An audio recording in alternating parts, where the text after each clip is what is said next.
Israel, the Israelite School of Universal and Practical Knowledge, under commanding General Yohana, presents the Lord's 55th Annual Passover. That's right, the Lord's 55th Annual Passover is rapidly approaching.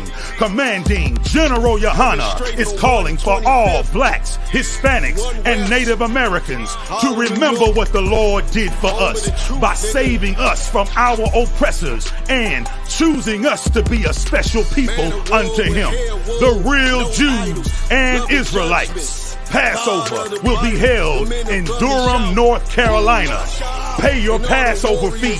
Anyone 17 years of age or older must pay $200. Come and enjoy fresh lamb, unleavened bread, and the Spirit of Christ. Can't wait to see you all there, Israel. Shalom. Gathered on streets and corners, all is feeling righteous. Real particular, nobody else there to compare to. Train for war, men of war, and warlike apparel. Prefer our leaders, can't get between us.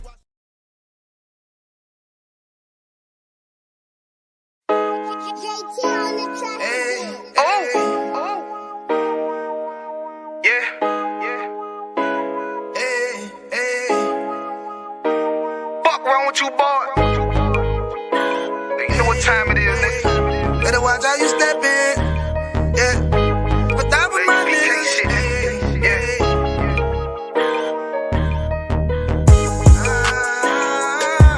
I'm in it, yo. Got my nigga Rawan with me. But that was my niggas, it'll be an honor. You know what I'm saying? Under commanding General Yohana.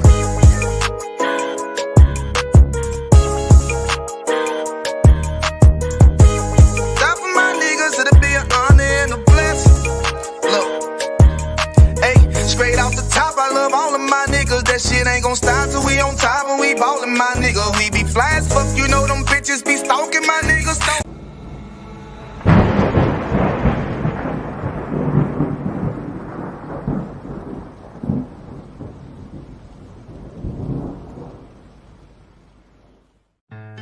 One west till they bury me. I'm one west till they bury me. I'm one west till they bury me. I be one west to the death till they bury me. One west till they bury me. I'm one west till they bury me. I'm one west till they bury me. I be one west to the death till they bury me. I be one west to the death till they bury me. They ain't scaring me. Rip the soul out of Pharisee. Speaking heresy and get you fucked up apparently. It's like they daring me. I said chill, they ain't hearing me. They ain't listening. Every bar nitroglycerin. Hit your heart, bring it back to start, make you live again. Get them dividends or we start getting ignorant. I be on that soldier shit. I told you shit phenomenal. Nah, but he abdominal. So what you suckers trying to do? Rhyming comical. Guess it's funny until I'm bombing you. Bring apocalypse to them pussy niggas that's popping shit. Team of all stars. I coach them up like I'm Popovich. Fuck the politics and the lobbyists and apologists. They vagina, so we gon' check them like gynecologists. It's kinda obvious how the situation is ominous. The way I vomit this and regurgitate for the audience. They start applauding this cause the competition is fraudulent. From the era where niggas smoke you up like a parliament. The flow been stupid. Shit has gotten retarded since all the dominance of one west rising to prominent. Cause I be one west to the death till they bury me. I'm one west till they bury me. All right. Shalom. We're in live Israelite School, Universal Practical Knowledge, under commanding General Yohana, a biblical scripture breakdown class. Priest and Captain 10,000, not the Zakna Shah. All right, we're gonna get it started. There we go. We should be up there. I know y'all up to the brother Shalom. Y'all by Shem Yahweh Shah Barakatham. Yahweh Shemor Alathan by Shem Yahweh Shah. All right. All right, we got questions. All right. Shalom, Most High in Christ. We got some questions in there. All right. So we got, can you get a breakdown? Also, Yagadar said a breakdown, Genesis chapter 3, verse 24. All right. Let's take a look. Genesis chapter 3 and verse 24.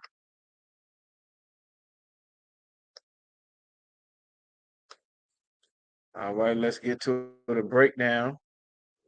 So Genesis chapter 3 and verse 24. All right. So let's see what's going on. Like everybody is getting kicked out of the Garden of Eden. Okay. All right. So Genesis 3 and 24, this is at the end of the chapter. So we want to see what's going on. All right. We want to see what's happening, what's going on in this Genesis, the third chapter. Genesis, the third chapter, is the fall of mankind, as you've heard it mentioned before. All right. Adam and Eve, the Lord had finished his creation in the previous chapters. The serpent came to Eve at the beginning of Genesis, the third chapter. The serpent came to Eve. All right.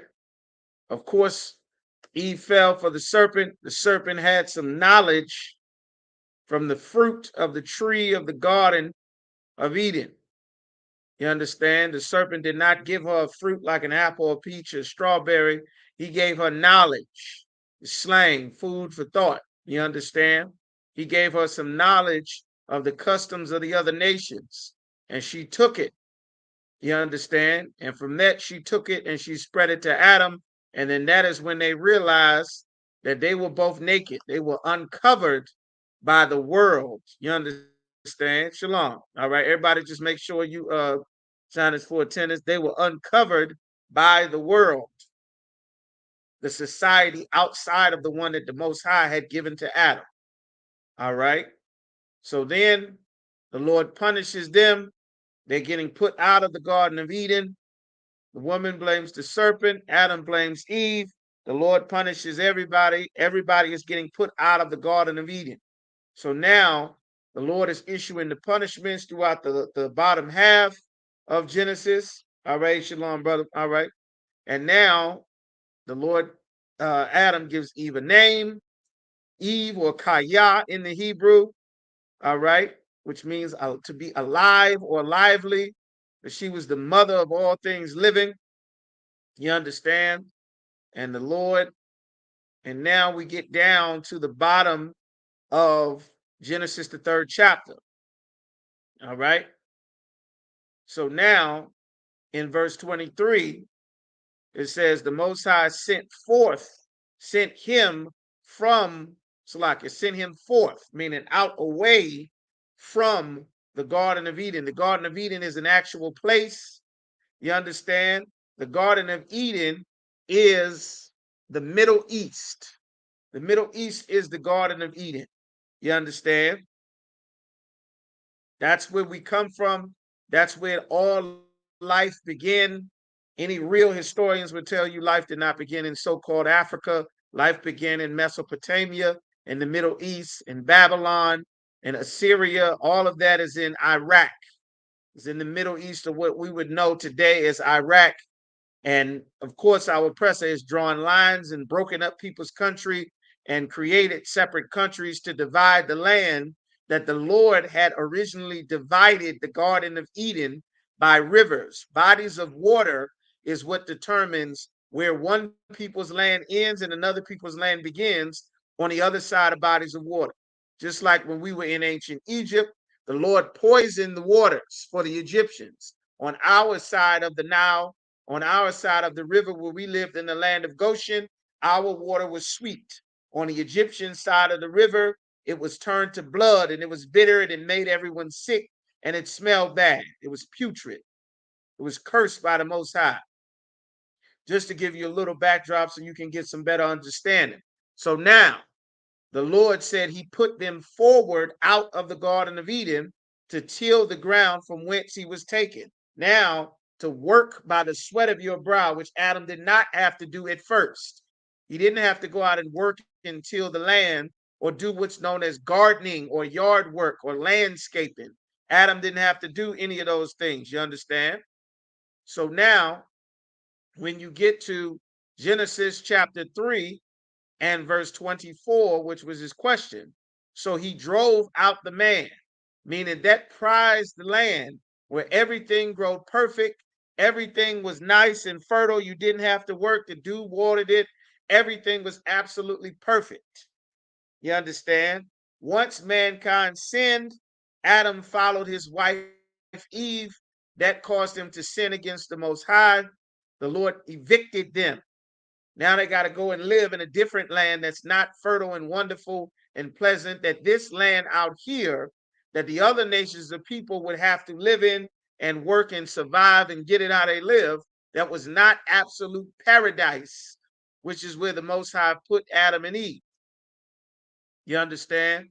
So it says he placed at the east of the Garden of Eden cherubims. He placed angels, cherubims, and a flaming sword which turned every way to keep the way of the tree of life. The Lord spiritually put angels. He put angels there so that you cannot just turn around and walk back into the Garden of Eden. You can't just walk into the Garden of Eden. You can't just turn around because you just left it and then double back and say, okay, well, let me just move on in. Like you can't go back there. And so that it's not the way that it was, there are angels preventing us from getting that paradise back. There were angels preventing Adam from getting that paradise back. They couldn't just turn around and walk back in there because it's angels preventing that. That's why when Christ comes, there will be a new heaven and a new kingdom, and we'll get that back that we lost. But he took that away because of the sin that Adam committed by following his wife and disobeying the Most High. All right. So now, that's why that flaming sword also is the wars and the turmoil that have always been present throughout the Middle East. That is something that the Lord did. Like the Lord made the Middle East a place filled with turmoil, constant wars, constant people fighting over that land, constant battles and dispute, whether it's disputes over Iran and Iraq and the Gulf War and the Crusades and Israel and Palestine.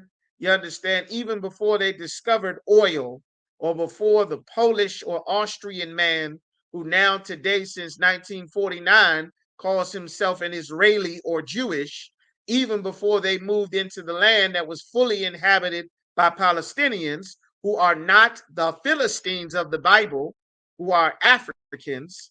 Even before that land belonged to us. It was always under turmoil. It was always under siege. It was always under the threat of warfare breaking out in the Middle East. The Lord did that. You understand?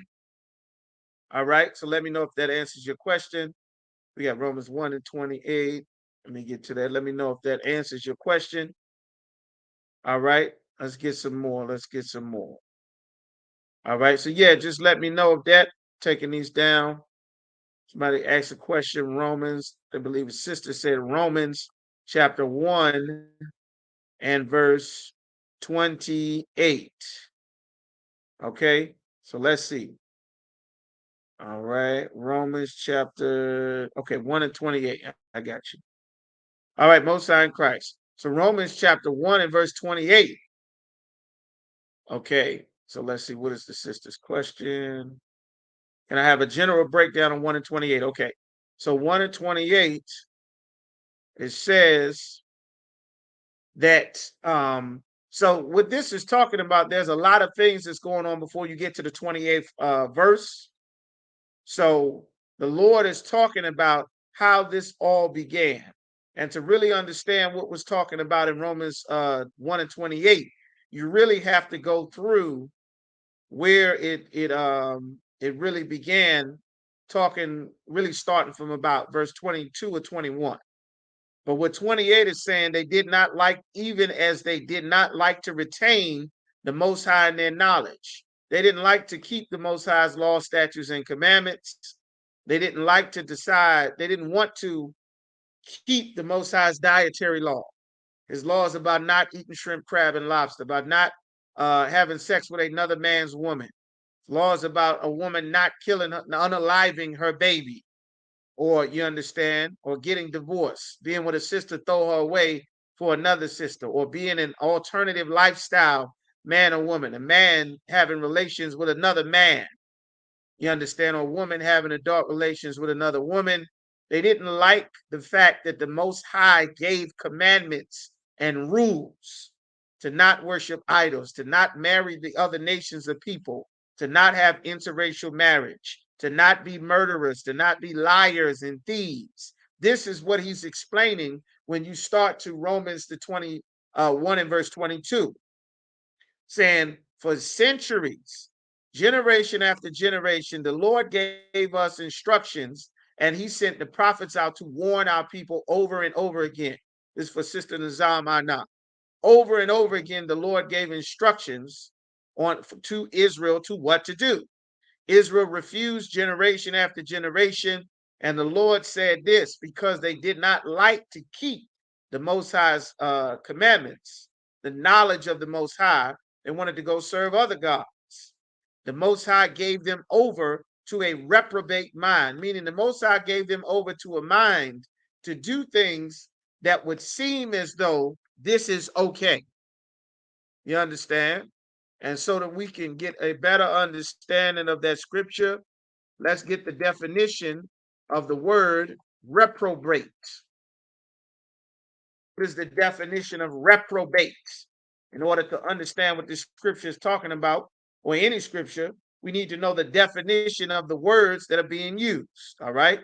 So it says the definition of reprobate is an unprincipled person, someone who doesn't live by any standards, any codes, any morals. The Lord gave us laws, statutes, and commandments to live by.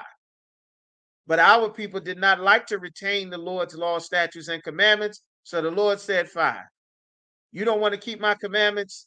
The Lord said, I'll turn you over to a reprobate mind, to a mind that's eating pork and shrimp and crab and lobster, sucking down anything you can find anywhere, snails and escargot and squid and sharks and pork and all different kind of things, whatever the heathen will just find and bash upside the head with a rock and slop it down and call it food. Like you see in many of these videos, you see the other nations of people eating everything, monkey and rabbits and armadillos and rats and snakes and salamanders. And that's how the damn COVID got started. Eating Pokemon and pangolin and eating bats and eating octopus because we didn't want to live by the Lord's standards. The Lord said, fine. He will turn you over to a mind that you will just accept that you're a man that's going to pretend to be a woman, and that's how you're going to live your life. And no one will be able to tell you that this is wrong. You'll have a mindset to just accept it. You'll have a mindset to just accept that if you are a woman, you shouldn't be tied down to no man. You should be able to have your happiness and your freedom and come and go as you please. And it's 2024, women's rights, girls, we rule the world. I don't need a man. Fine. Leave the man, throw the family away, go and do your thing.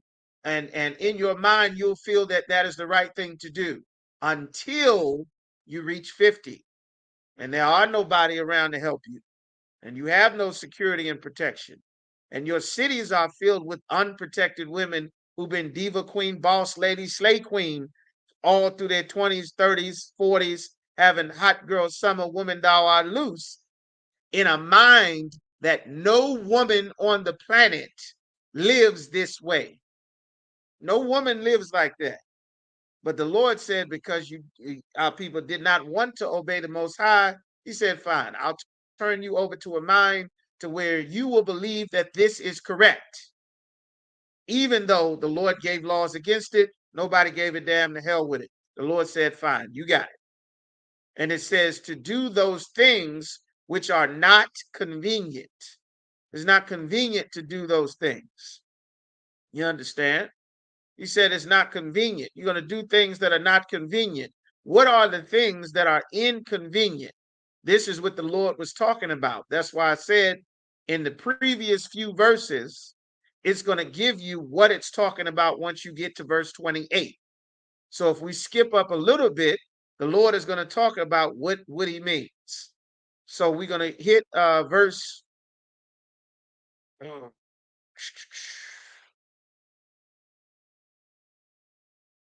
We're going to start at verse 21. And I'm going to go through them a little quick just so you can get an idea, because I see we got a couple of questions in the room, I believe. All right. It says, because Romans 1 and 21, because that when they knew the Most High, Our people knew the Most High at one point. We knew his laws, statutes, and commandments. We knew not to eat shrimp, crab, pork, and lobster. We knew not to have interracial marriages, to join with the other nations and not take their gods. We knew not to do these things, not to celebrate their holidays, take their customs, like their Christmas and Valentine's Day, and their Islam and their Ramadan, and their 4th of July, and they're having a new year in the middle of the damn winter because they're too unintelligent to realize that there's 4 months to 3 months to every season, and they made a year that was short 2 months. You understand? That's why we're not supposed to follow them, but we didn't glorify the Most High as the power. We went looking for the God of the East Indians to be a Rastafarian and smoke weed and grow dreadlocks. We went to go find the God of the Arabs and pray to the rocks, which is Allah, that rock in the middle of Mecca, which is the Kaaba stone. That's Allah, that rock that fell from outer space. The Bin Laden family built that house that the space rock sits in, that everybody, every good Muslim must travel and circle it and kiss the rock and pray to it. You understand? We didn't want to obey the Most High. We wanted to worship the sun and the stars and the goat and the beetles of Egypt and the pyramid and the Book of the Dead. We wanted to do that. We weren't thankful that the Most High made us better than all the other people on the earth. We weren't thankful that the one true living power gave us his secrets that he doesn't reveal to any of the other people on the planet. We weren't thankful that the Lord would bless and multiply us and give us the best things of the earth. We wanted to go be like the other nations. And because of this, but became vain, nothing. We took the knowledge of the Most High and cast that aside to do vain things, like pray to a rock, like pray to the dead. You know what? I was talking the other day, and grandmama came and told me, grandma, I talk to grandma every morning. And I talk to grandma, and I light a candle for Uncle Jimmy, and I light a candle for grandma, and a candle for my dad, because dad passed away. I talked to dad the other night. We begin to do vain things like the heathen. You understand? In their imagination, we made these things up. You're not really talking to your deceased grandmother. You're making it up. You're not talking to God in that church. You're making it up. That's not a language. You're making it up. You imagine that that's what it is because the knowledge of the Most High was in the Bible. He sent his priests, he sent the prophets, he sent the disciples. Nobody wanted to retain that knowledge. So the Lord said, fine, I'll let you believe that you're talking to whoever you think when you go in there with all those sodomites and child molesters and a woman dressed up as a deacon with a bow tie on, you understand, with a crew cut, looking like Manny Fresh or Lil Wayne. I'll let you believe that God is in there. You'll have a mind to believe that this is where you find God, where women are in charge, where God said a woman is not supposed to be in charge. So now that vain imagination took over and their foolish heart was darkened. The Lord gave us a heart to obey him, but the heart that we had now, meaning our mind, not the organ that pumps blood in your chest, the heart is talking about your mind. You understand? Our minds became darkened, professing themselves to be wise, just like all the nuts that call in on Cross the Line Radio, the people that come up against us at camp. No, the Honorable Elijah Muhammad, back in 1985, he went on the Good Mothership with the aliens, and that's when they told him about Yakub and the 7 principles of the 30 wonders of the stars and all of that nonsense. And we Malachi York from the planet Risk, and we really aliens, and that's where Yakub come from. And we the original serpentine people. That's why you buy your spine shape on an S. All kind of nonsense, and Allah the merciful and the beneficial, and all of these wonderful things, and he gives us to bless. You live in the desert. You don't have natural resources there. You live in the desert, roam in the desert. Everything you have, you human trafficked and robbed and stole from everywhere else. You understand? There's no God empowering you to do that. You made a God up. All of the nations made their gods up, like the East Indians.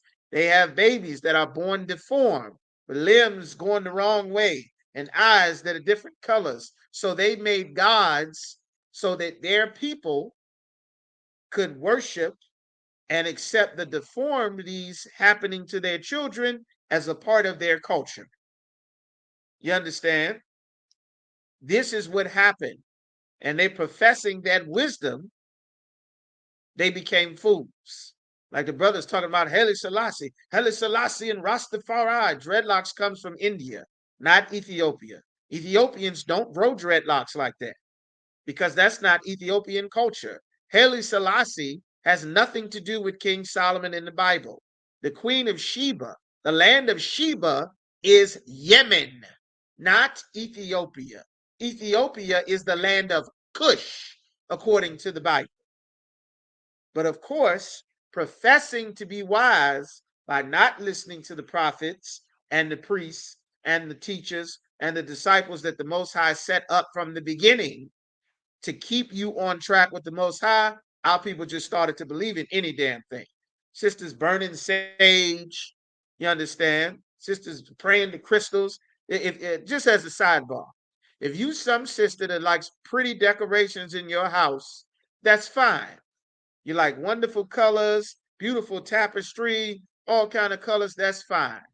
But if you are some sister that has a house full of crystals because some nut on the internet told you that crystals will help you tell the future and the rose quartz and all of the jasmine, if you like it because it's nice and it's pretty and you want to be pretty, that's fine. If you got a bunch of crystals in your house because it's supposed to help you do something spiritually, get rid of those crystals.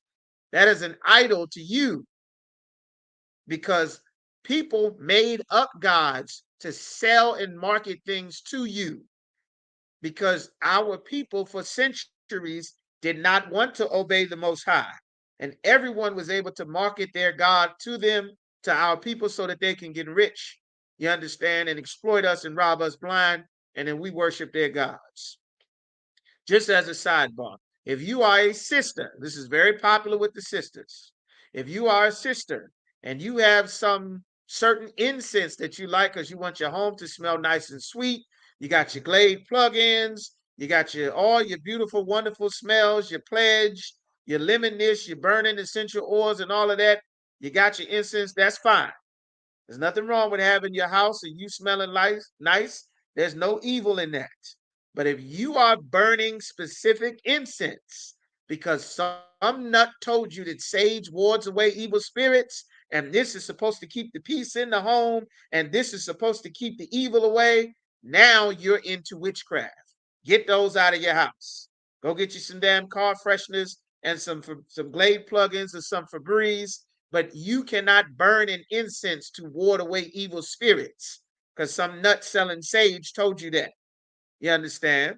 And it's important for us to learn these things because there are so many idols and things that we do to worship the cultures of other nations of people that we don't know why we're doing things.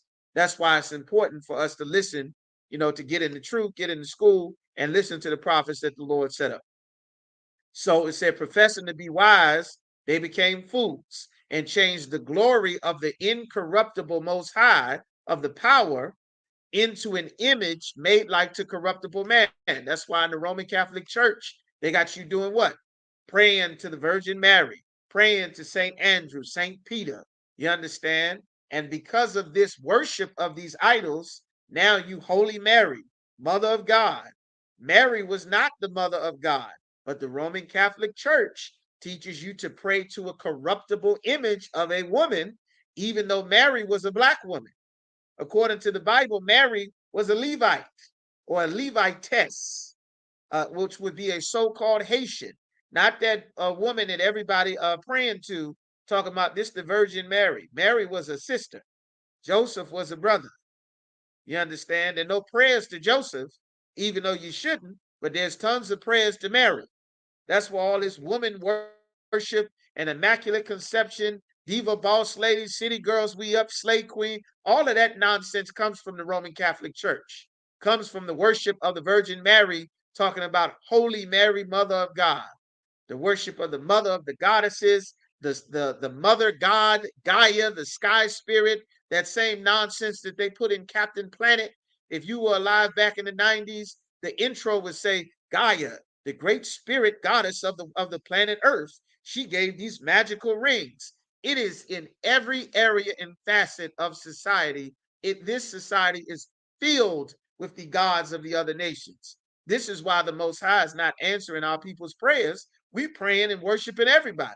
We don't even know. Talking about good luck. How many people knew that luck was a Greek god? Saying good luck and having luck and twisting your fingers. Who knew that that was based on a Greek goddess? Who knew that? Let me know if y'all knew that. I'm gonna speed through the rest of these pretty quick, but just I want to stop there. Let me know if y'all knew that.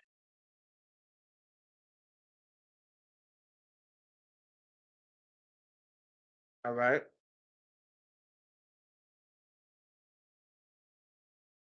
Who knew? Just give y'all a couple of moments. You knew that, okay, one brother knew. What about the rest of you brothers and sisters? Who knew that? Who knew that the Greek god luck? You understand that? Lucky, we getting lucky. And if you make your woman happy, you might get lucky tonight. All that old kind of silliness. Right. Let me see if I can say it. The Greek goddess luck. The deity's name is Tyche. You understand? The deity who governed fortune and prosperity and destiny, a part of Greek mythology. That's where your good luck comes from. You understand? The god of fortune, the daughter of Zeus, the liberator, represented with different attributes, the divinity guiding, conducting the affairs of the world. That's where you get your good luck come from. The goddess of fortune and luck. That's why we don't say good luck in the ISUPK. That's why we don't say God bless you when someone sneezes, because that's not our culture. It is someone's culture to say God bless you, but we don't take the cultures of another nation and people. That's why when you come into the truth, we're teaching you what to say and what not to say. Let me show you a picture of this. You see if I can get this picture up here. Uh let me see. Share screen.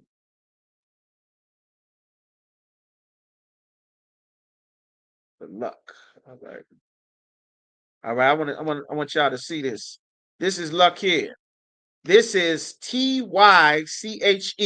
It's pronounced touche. It looks like I don't speak Greek that well, but it looks like it's pronounced Tuche with an accent above it, but it's spelled Tyche, the Greek goddess of fortune and luck. This is her statue. Of course, she has a statue. Why does she have a statue? Because the heathen worship idols, statues, images of bronze, and all of this kind of stuff. And the goat and the dog and the beetle. The heathens worship corruptible things, things that the Lord told us not to worship. You understand?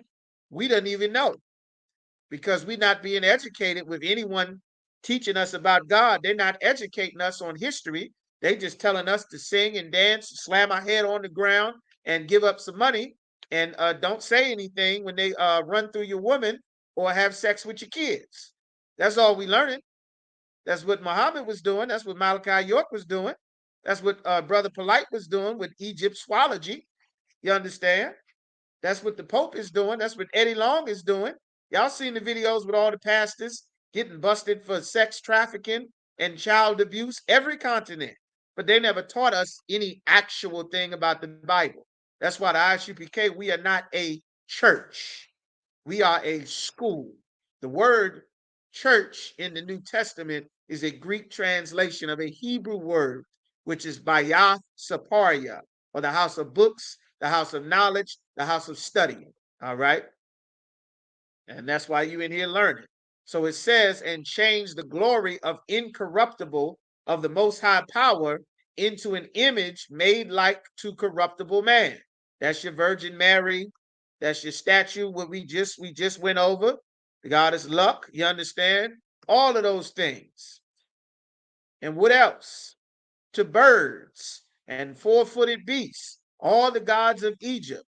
Horus and Isis and Ra and the bird god. Every prominent 304, you understand? Every prominent 304, I'm trying to figure out how is the proper PC way to say it. All the top quality hoes in America that are famous, they got some statue underneath of their breasts of this deity, this Egyptian goddess. Don't ever trust a woman you see her with that damn ankh or a picture of this winged bird right here, Isis. Let me show you a picture of that. These are things that the Lord was telling us not to join the other nation, because instead of learning to obey the Most High so that we can own our cities and our lands and have farms and cattle and sheep and goats, so that we wouldn't be in the streets of America trying to get warm in the dead of winter on a goddamn school bus from the city of Chicago or New York, we wouldn't have to live that way if we had retained the knowledge of the Most High and not start praying to statues and pyramids and all of this. I just want to get y'all some more pictures so that y'all can see it. All right, what we got? Share screen. Let's get these goddesses here. What we got? Isis. All right. Isis. These are the images. You see this here? Rihanna got one of these right up underneath for her. She didn't show so much of herself. Everybody that got this, you see this winged creature? Sisters getting these wings all on their chest, all on their back. This is the image of corruptible images. Some winged bird, Horus, another one. All these Egyptian gods, you understand? Horus, the Egyptian god. Here's another one. Some damn bird. You see these images here? This bird image. Kanye West had one of them on when he did that album before he went absolutely nuts. You understand? When he did the monster song. You see this bird, this Egyptian bird god, and Horus. You understand? The whole story behind these gods is something filthy and disgusting. His nephew, I think his uncle wanted to show him a lesson, so he was going to sexually assault his nephew, which is Horus. He was supposed to sexually assault his nephew to teach him a lesson about being a trickster. Some disgusting nonsense that everyone is worshiping Egypt. They got all kind of evil things with their gods. They got, on them statues worshiping Egypt. Some nut is named Nut. One of them is blowing his own rod on the damn Egyptian walls, on the hieroglyphics. All kind of freaky nastiness and garbage and filth that our people looking at the other nations would say, well, this must be God, civilized. Really, they doing all manner of nastiness and having relations with sisters while they on their cycle, and all kind of nasty threesomes and spreading diseases and all kind of evil nonsense that the Lord made us separate from their culture. But we didn't want to retain the knowledge of the Most High. So now we praying to birds and all kind of images and four-footed beasts, creeping things, praying to snakes. And because it says the Lord gave us up to follow those, since nobody want to serve the Most High, you're like, you know what, the hell with it. Forget it. And this is what ultimately happened because we took the customs of the other nations, which we didn't know about them. We just saw something that was new. Eve didn't know the consequences that would come with this knowledge to make her a god and a deity. She didn't know what was going to come with being city girl, queen, diva, boss lady, girls rule the world. She didn't know that was going to destroy her household, that the family she was raising with those two sons and her husband in paradise with all this power and authority, she didn't know she was going to be working a 9 to 5 and 6 to 10 when all she had to do was just back up Adam and be his helpmeet. Now she got to go out into the workforce. She got to sit in traffic all day. She got to work by the sweat of her brow. She got to be at work pregnant, back hurting, breast hurting, feet hurting, headache, nausea. You got to be at work like that because the serpent told Eve she could be queen, diva, boss lady. She didn't know that life was better where the Lord had intended her to be. She didn't realize that till afterward. One son killed the other son caught a murder charge. He became a white man. The whole family, they got evicted. Everything went downhill after that. And this is why the Lord was telling us. So now we in Romans chapter 1 and verse 26. So like at 25, damn, I really can't skip this. It's so much. I'm going to try to get through it because I see y'all got a lot of questions. Keep those questions coming. Y'all on the chat, y'all on YouTube. Keep the questions coming. You understand? If you need to, because as people come in, your stuff gets erased or it gets pushed up to the top. So just make sure if I don't get to your question, you type it in there again so that I can get to it. All right. Everybody, make sure you sign in for attendance. Okay. So it says, verse 24, wherefore the Most High gave them up unto uncleanness through the lust of their own hearts. They desired to be like them other nations. You want to be an Egyptian? You want to be a Hamite? Fine. You want to be like the other nations? To dishonor their own bodies between themselves. Now, you're going to do a dishonorable thing with your body. Your body's not going to be sacred and sweet and precious for your husband. Now, everyone's going to get your body. Everybody going to have a turn. Your nakedness is not going to be something precious and concealed and royal. It's going on the internet. It's going on Facebook. It's on Twitter. That tail is on full display all in the streets. You wearing see-through clothes. I remember the last time we went to camp, some sister in a lime green WWF wrestling leotard with her breasts out, her tail out, you understand, damn near green spray paint out on the street trying to argue with us like she got some kind of wisdom in her head, damn near fully naked on the damn street. You understand? Well, the Lord said, now you're going to dishonor your own bodies just like the heathens do, who changed the truth of the Most High into a lie. The truth about the Most High, you understand, they changed everything the Lord had given us and worshiped and served the creature more than the creator. You understand? Worshiping the sun and the moon and the stars and the great moon and the pyramids and Pharaoh, everything but the Most High, who is blessed forever. For this cause, for this reason, the Most High gave them up to vile affections, a sick affection. For even their women, the woman did change the natural use into that which is against nature. The woman decided that she's not going to do what's a natural thing for a woman to do, which is to be a wife and a mother, to be with a man, her man, to be with her, to be with that man, to make a family, to be a wife, to be a mother. That's the natural use for a woman. That's woman 101. You understand? Well, now she ain't going to do that no more. That's not what being a woman is about.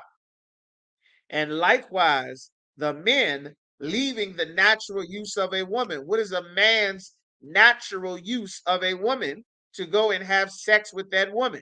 That is the natural use of a woman. That is not all a woman is for, but that is the natural thing for a man to do, to go and have sex with a woman, your woman of your nation.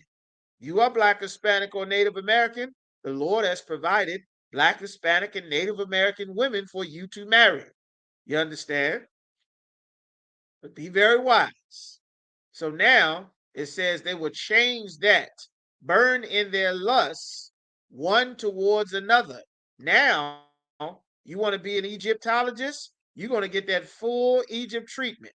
You didn't know them Egypt, all in Egypt was full of homosexuality. But now you worship in Egypt and the crystal and the you're going to get them old square lines in your hair. You're going to get them old shaved and smooth, bald-headed faces. You understand? You're going to all of that, and we ain't supposed to eat meat. And all this old kind of stuff got you thinking that the Lord said you can't eat meat because Egypt said you're not supposed to eat meat. You understand? That was not our culture that the Lord gave us.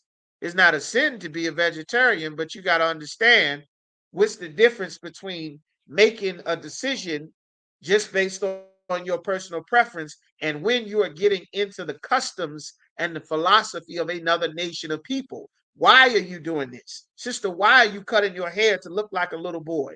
Why are you getting a fade and a shape up? That's not a natural thing for a woman. Why are you cutting all of your hair off? You understand? Why are you dressing this way? Why are you talking the way that a man would talk? Why are you putting bass in your voice? Why are you taking hair off the barbershop floor trying to sew it onto your chin? Why are you buying a fake rod so that you can pretend like you are a man to have a relationship with another woman? You understand? Like that's against the Most High.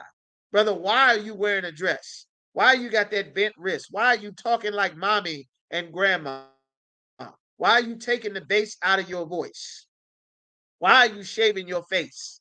You understand? The Lord put that as a crown to you, brother. Why are you doing this? Why are you wearing these skin tight clothes? You understand? Like, why are you like the Lord had put this to us so that we can examine ourselves. But our people did not want to hear the prophet, so the Lord said, fine. Y'all got it.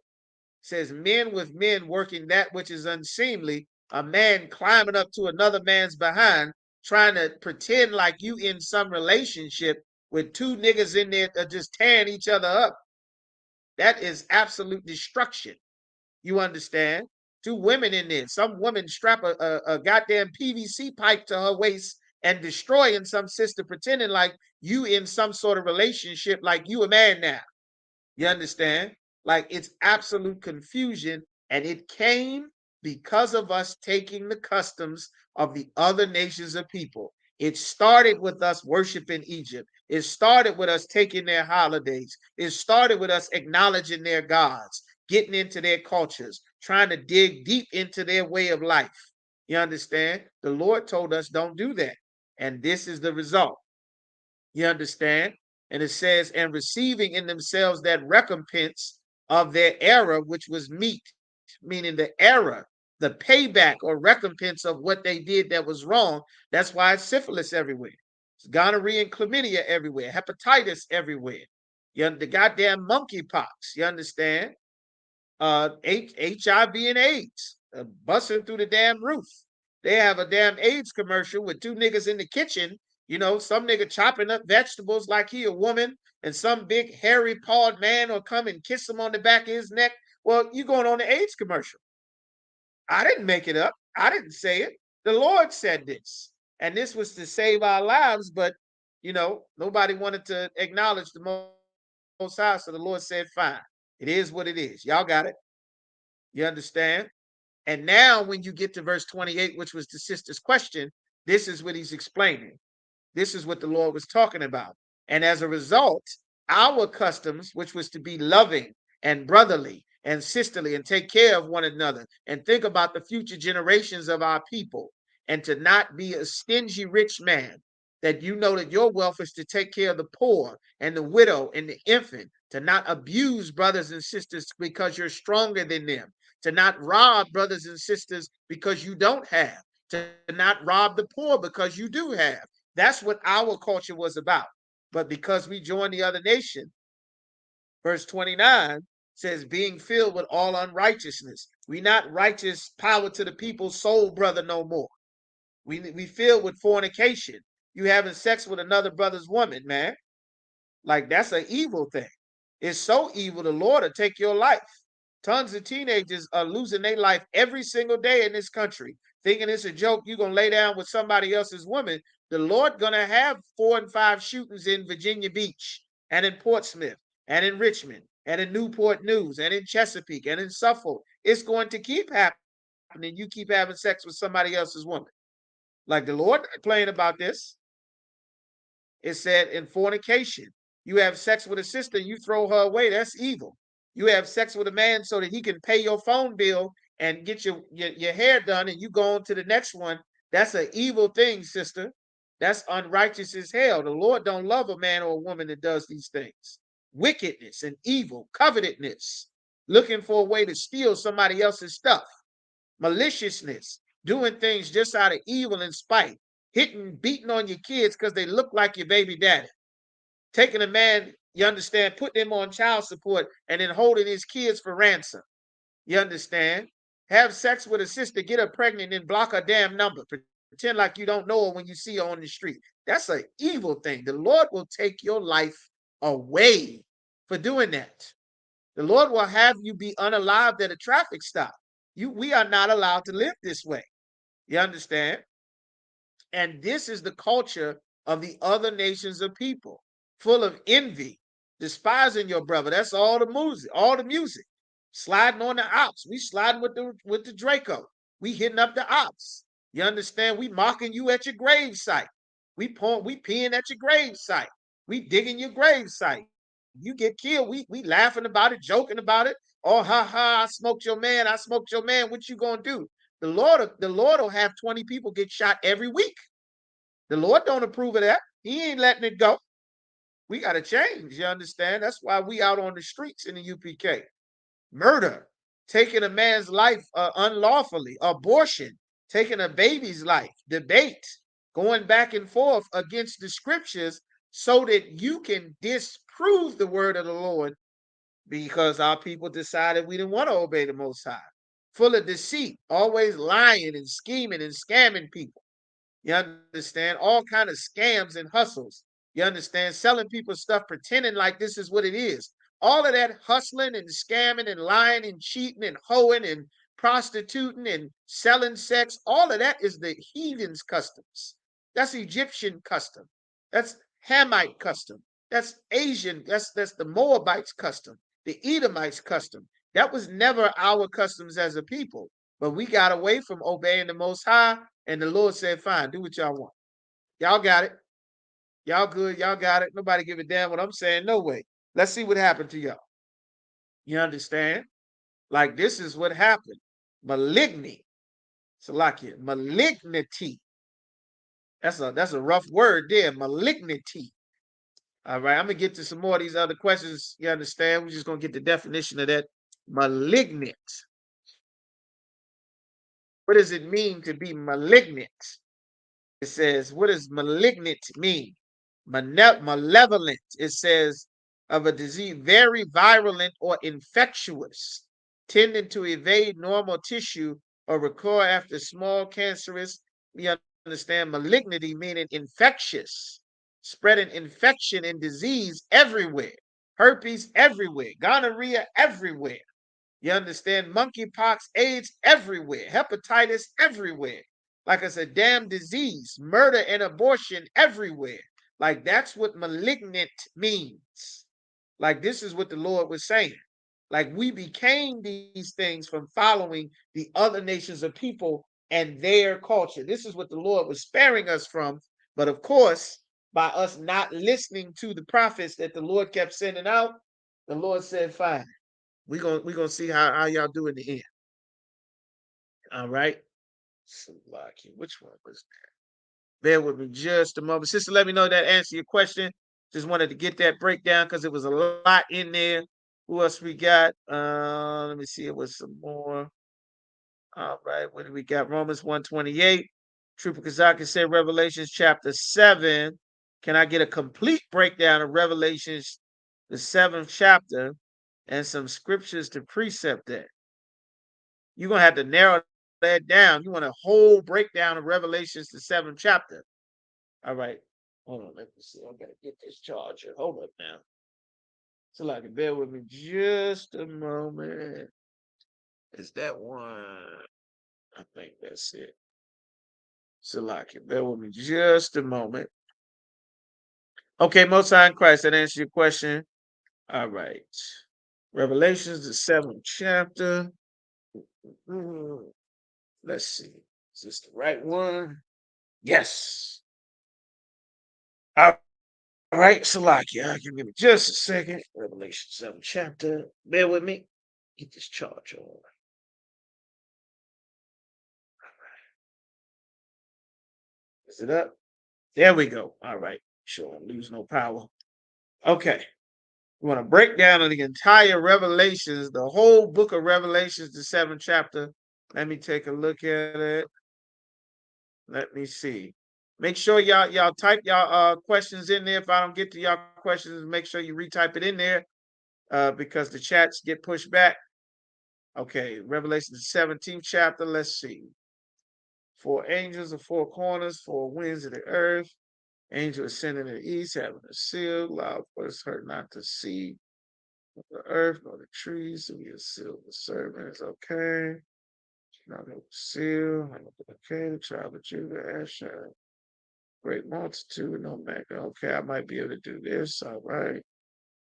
The elders on the throne, arrayed in white. Okay, I got you, brother. All right. All right. That's going to take a little bit of time. I'm going to come back to yours in a second. Let me do Mahayar's, because it looked like yours is a lot shorter. Officer Mahayar said 2 Timothy 2 through 23. I'm gonna get your revelation because that's gonna take some time. 2 Timothy 2 and 23. All right. 2 Timothy 2 and 23. 2 Timothy 2 and verse 23. All right, 2 Timothy chapter 2 and verse 22, it says, flee youthful lust, meaning the things that a youth likes to do. There are things that you desire to do because you're young, you don't know any better. You understand? Flee youthful lust. I'll give you one. It's very prominent with where it used to be prominent now. I don't think many people do this anymore. You understand? Because everybody's shooting everybody. But one of the youthful lusts that was very popular when I was coming up, that the tribe of Judah loved to do, which is to start and get into a fight. You understand? Brothers lusted over a fight. Everybody ran to the fight. They wanted to fight. We fight here, fight in the lunchroom, run back-to-back fades, fight at the auditorium, the cafeteria, before, after school, the swimming pool, the movie theater, getting it on everywhere, anytime. Let's go. You understand? Slap boxing, wrestling, rumbling, tussling. You understand? I'll bust your jaw. I'll bust your nose. I'll knock you out. All of that. I'll tap up them ribs. That used to be very popular now. Before, everybody had Dracos and switches. You understand? That was a very popular lust.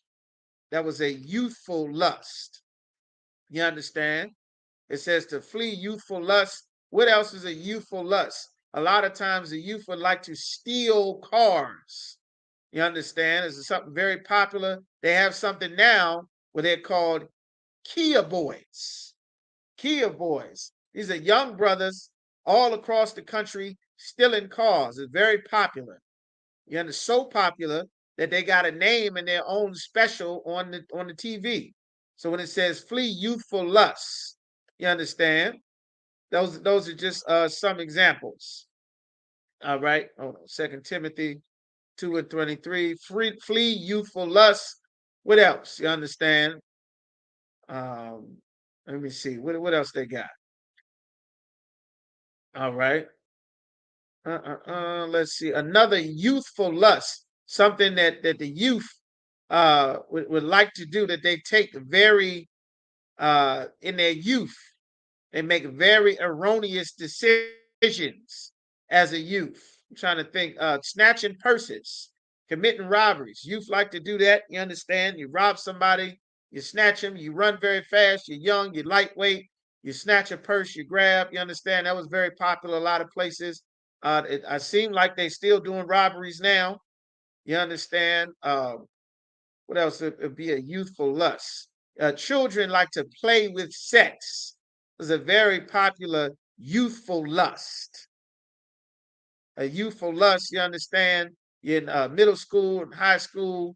You understand? You try to have sex with all the girls in your class and everywhere, and at a party here and this and the birthday this and the movie theater here and the pool there and wherever.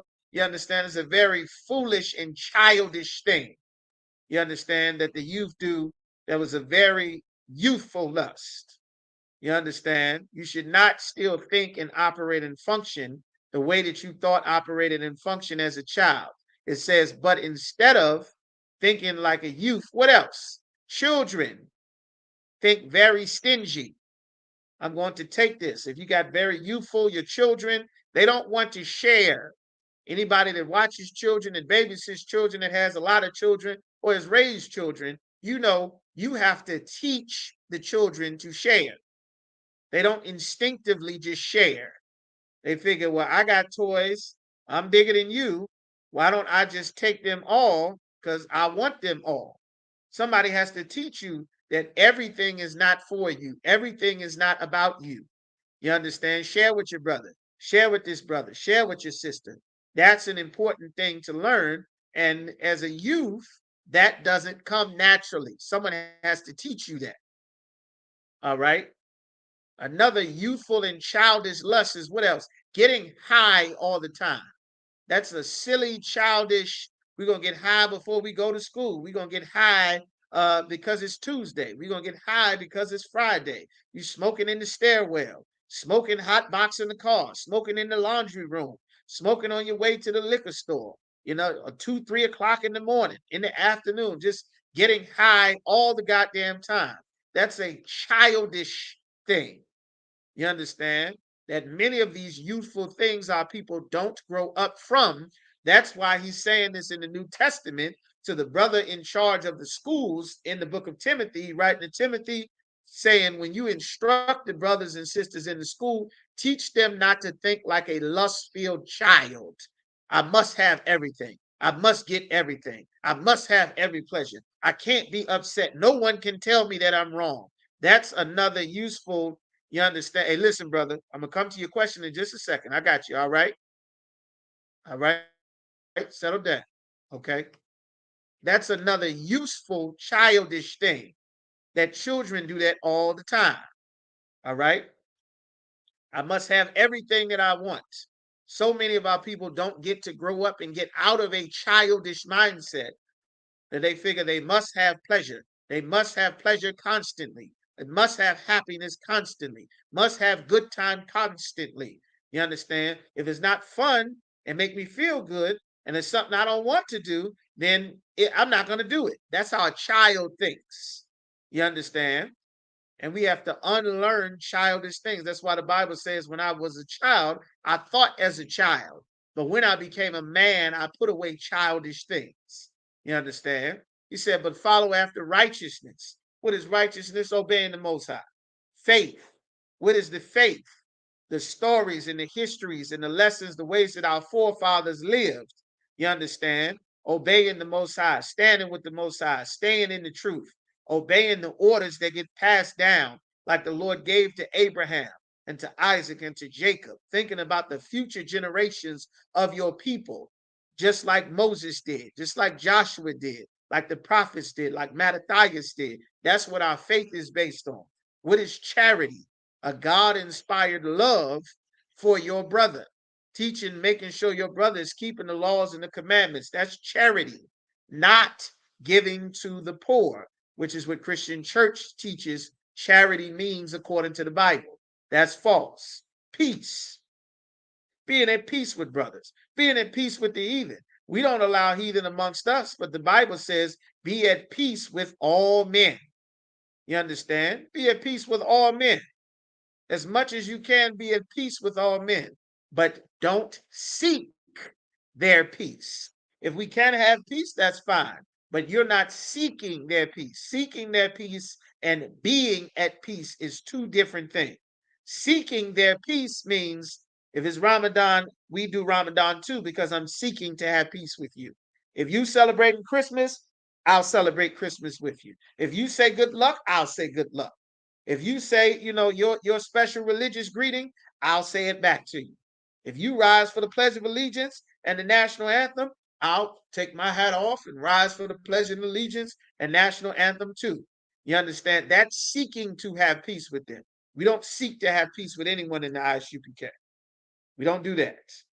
You got your national anthem, we don't rise for yours. Our kids don't, and we don't. We don't pledge allegiance to you or your God.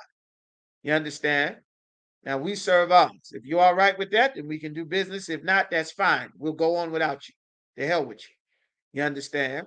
But that's what that means. With them that call on the Lord, call on the Most High out of a pure heart, meaning out of a pure mind. To call on the Most High is to state his name and his reputation, not just saying the words God, God, God, Jesus, Jesus, Jesus, 5 or 6. All right, sir.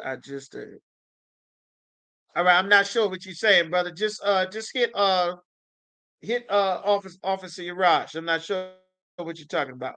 Are you talking about your question for the scripture breakdown for Revelation? If you need to take a step, just go ahead. I'll get up with you. All right. but I'm not sure what you're saying. Just take your time. So what it's saying is, out of a pure heart, out of a proper mind for serving the Most High. Verse 23. But foolish and unlearned questions avoid. What is a foolish and unlearned question? Well, what came first, the chicken or the egg? That's a foolish and unlearned question. You understand? Well, all people are mixed. People are mixed. You got part of your father and part of your mother, and they mix people. So everybody is really mixed. So okay, well, after you explain, well, listen, there's no such thing as mixed people. You are the seed of your father. You are whatever your father is, despite if your mother is something different than your father. You carry the nation of your father. That's what it is. Avoid foolish, unlearned questions, knowing that they do gender strifes. Going back and forth, what are some foolish questions that we hear? Color doesn't matter. Why color don't matter what color Jesus is. Jesus is the same. White Jesus, green Jesus, it don't matter what color you are. Well, that's a foolish and an unlearned thing. Because once we tell you Jesus Christ is a black man, and we show you the scriptures, and we teach you that everybody in the Bible is black, and now that the world thinks that these are oppressors, so-called white men, and you saying it doesn't matter, at this point, you're asking foolish and unlearned questions. You understand? We could have taught you. You didn't want to hear it, believe whatever you want. You understand? All right. Okay. So let's see, just let me know if that answers your question. There's a lot of foolish and unlearned questions. You understand? That's all that's talking about. All right. So let's see. Okay. All right, Most High in Christ. I am the bar. All right. So, all right, let me get this. All right, so what we got? First John 4 and 20. Okay. First John. All right, I get this brother's question here. All right, brother, First John chapter 4 and verse 20. All right. So your question, you want to break down of First John chapter 4 and verse 20. It says, if a man say, I love the Most High. Of course, we know that loving the Most High is keeping his laws, statutes, and commandments. You understand? If a man say, I love the Most High, and hateth his brother, what is hating his brother? Not keeping the laws, statutes, and commandments towards your brother. All right? He is a liar. If you don't keep if you say you love the Most High, but you don't keep the commandments towards your brother, then you're a liar. For he that loveth not his brother, whom he have seen, his brother, the children of thy people, that's who your brother is. If you don't love your brother that you have seen with your eyes on a regular basis, how can he love the Most High, whom he have not seen? How can you love the Most High, who you have not seen? All right, that's very simple and straightforward there. Okay. You know if that answers your question. If not, I'm moving on. What else we got? That's the breakdown. All right. So let's see. What else do we have? Now, did you want the just let me know. Did you want that Revelations, the 7th chapter? Or just a small medical? Okay, well just let me know when you're back, Trooper Kazaki. All right. Okay. The devil. All right. That's these. All right. So there we're gonna go. That deceiveth. All right. Called the devil.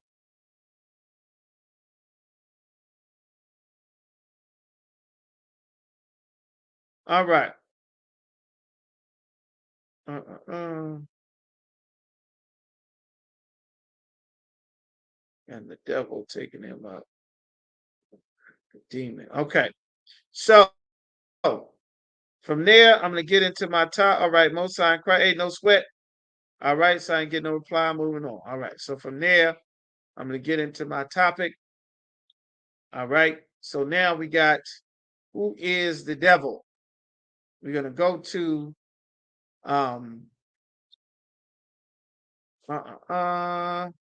Revelation chapter 12 and verse 9. All right, Revelation chapter 12 and verse 9.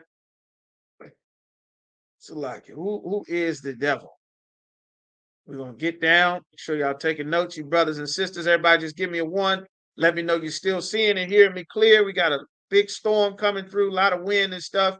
I just want to make sure that everybody can hear me before I get into this topic there. Just give me one. Let me know I'm still clear. All right. Y'all good? I get no ones. Give me something. All right. Just give it a second. We'll be at 8:11. All right. Y'all gave me one. All right. I got 1-1. Y'all hearing me good? Okay. All right, Most High in Christ, the ones are coming in. Okay, great. So, Revelation chapter 12 and verse 9. Let's see. Do I want that? All right. Revelation chapter 12 and verse 9. It says, and the great dragon is very spiritual that the word dragon is used, because our oppressor, who is the devil that the Bible speaks of, they use the word dragon to describe themselves as a part of their religious beliefs and ideology. You understand? The Ku Klux Klan calls the grand wizard the grand dragon. It's a very old term. Many of you young brothers may never have heard that, because they might not be as prevalent depending on where you are located in the world, because of how things have progressed in politics and all of that.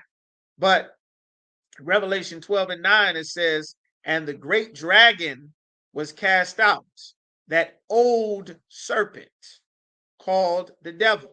Where do we learn about that old serpent that the Bible is talking about? It is talking about the serpent that was in the Garden of Eden that tempted Eve, that gave Eve knowledge for her to be like a god, for her to be like a diva, to have power and authority, which God never intended for a woman to have power and authority. You understand? The Lord never intended for a woman to be in a position of power and authority, to rule over the nation, to rule over the home, to rule over the city, the town. You understand? The Lord never intended that. The Lord did not make a woman for the stress and the pressures of being a ruler or the authority figure, of being the judge to decide and mete out punishments. The Lord made a woman a certain way, to be filled with emotion, to be sensitive and feminine and sweet and kind and loving and nurturing and delicate and helpful. You understand? Not to be the authority and the discipline and fight the battles and war and do the policing. That is what a man is for. That is what a ruler is for. That is what a judge is for. And the Lord did not make a woman to occupy those seats. This evil society put a woman in a position that the Lord did not intend for you to be. You understand? For most sisters, the Lord makes a woman, once she comes of age, to have a cycle every month. You are supposed to have a place where you can be separate every month when you have your cycle. You're not supposed to be trying to go back and forth to work and doing all of this and all these tasks and chores. You're supposed to be set apart someplace where you can be unclean here in a separate place, while the rest of everything else and the duties and affairs get taken care of for everything. You for damn sure not supposed to be waddling around pregnant with your hurt back and your swollen feet trying to do something, be in some damn office, driving a bus somewhere, sitting in the damn classroom, trying to babysit, 30, 40 kids that's fighting and doing all manner of wickedness to each other. The Lord never made life that way. You understand? This is just a sidebar, you understand? But I just wanted to illustrate that point. This is a part of the design that the devil created from the very beginning. His job was to destroy the structure that the Most High had set up by taking a black man, Adam, giving him power and authority and rulership, and in giving him a bad sister to be down with him, to help him to make his life function nice and sweet and smooth and wonderful. If you pay attention to the majority of what women are being tasked to do in America, the majority of it at every level is a help meet position that is making the court system go well, the ticket office go well, the dentist and doctor's office go well, getting your blood and your vitals, taking down your name and getting your insurance information, getting your registration as a secretary in the office, making sure the suits and stuff is done and ready, making sure the calendar is all set up and done nice, making sure the appointments is right. Does this conflict with the schedule? Making sure the kids know how to A, B, C, 1, 2, 3, raise your hand, take your turn. It's nap time. Making sure that everybody's eating, that the food is prepared properly, that dinner is on time, that this is clean, that this is safe for the children, that the regulations are in place.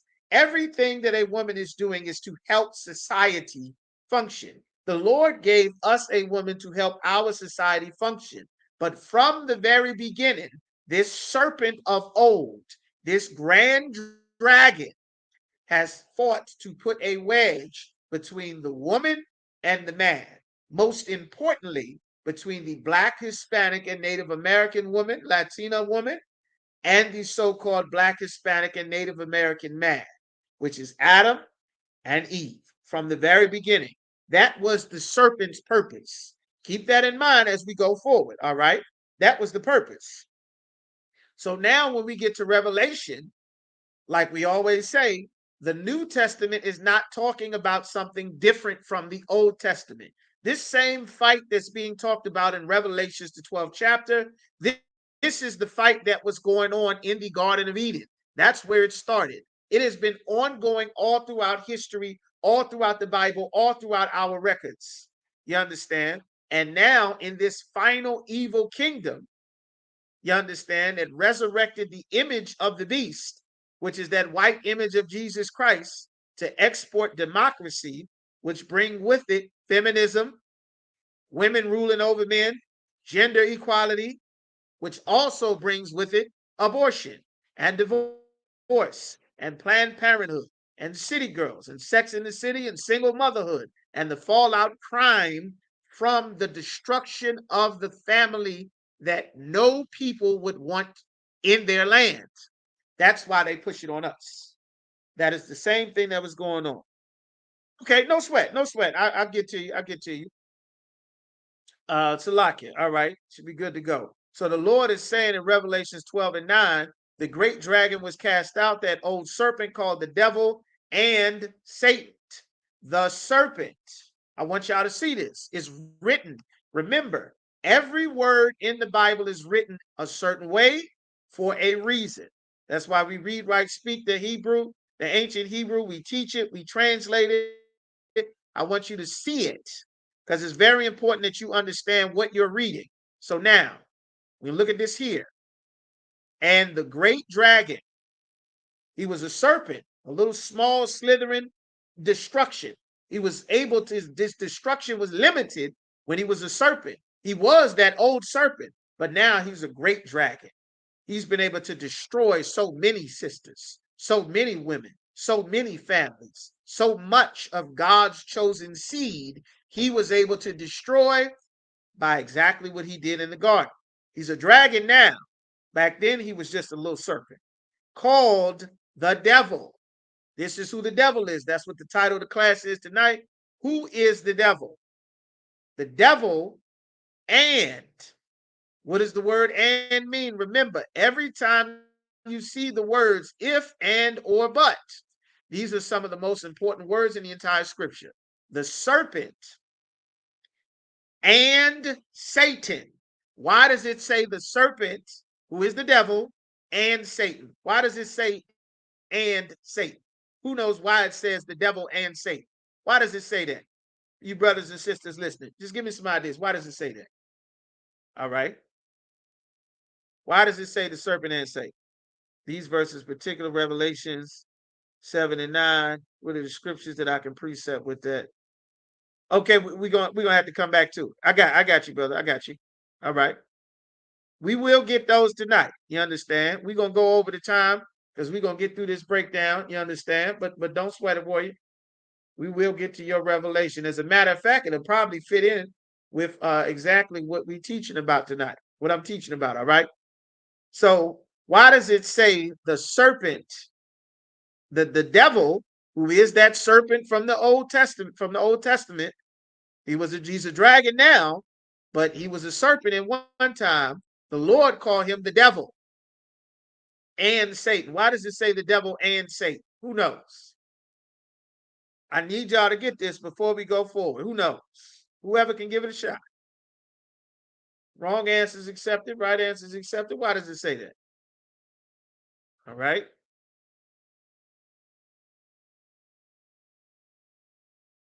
Close. That's a good guess. Officer Aharon, I think, yeah, Officer Aharon said because the devil is Satan in the flesh. No, you close. You close. Let's see. Give me a couple more answers. Where my officers at? Give me a couple more answers. All right. Give me a couple more. All right.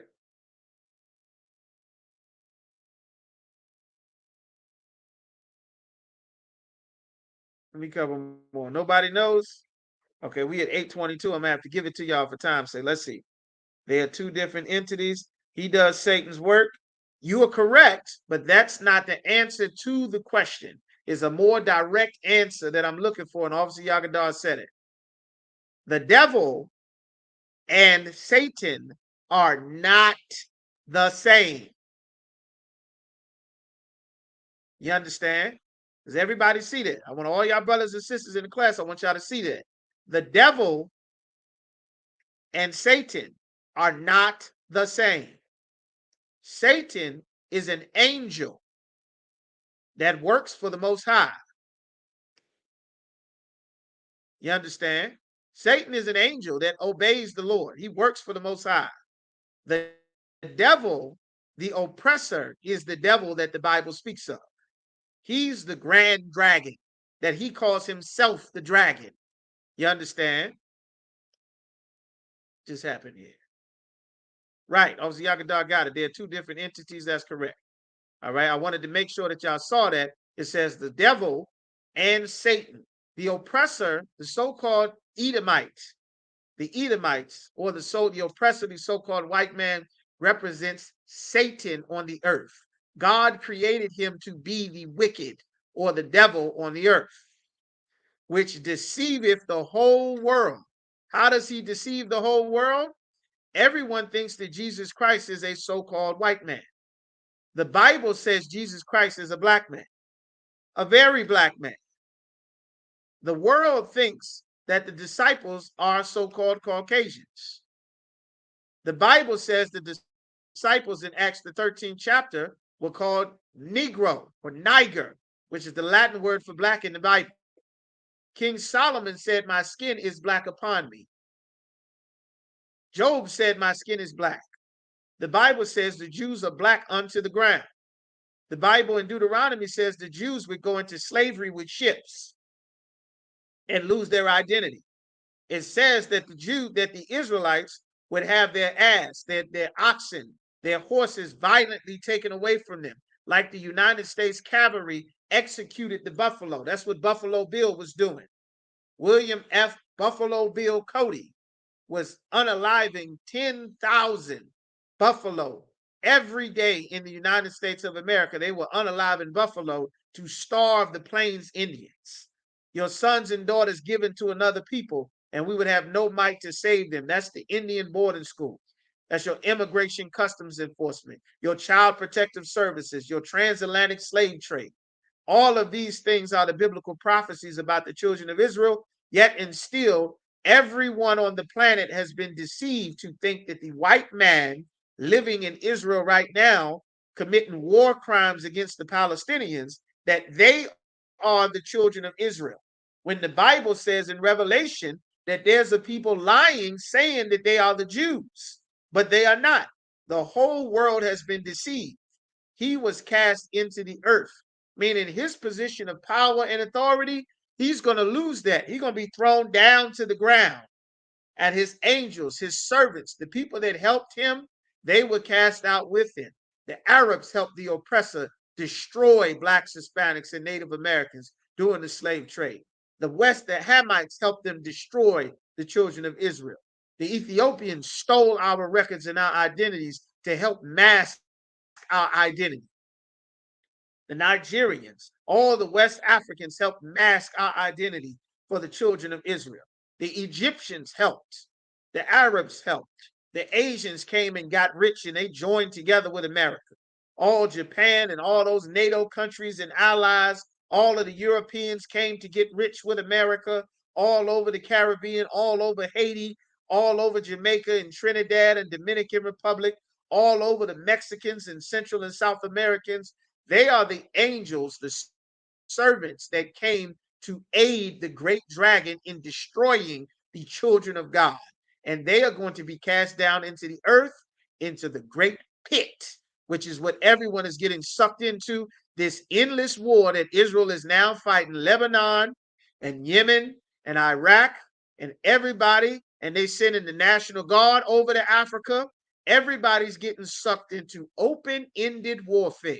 That is what's in Joel, the 3rd chapter, the War of Armageddon, also known as World War III. This is what the book of Revelation is talking about. So let's get that serpent from the garden. Now we're going to go to Genesis, the 3rd chapter. This is what Revelations chapter 12 was talking about. It says now, Genesis chapter 3 and 1.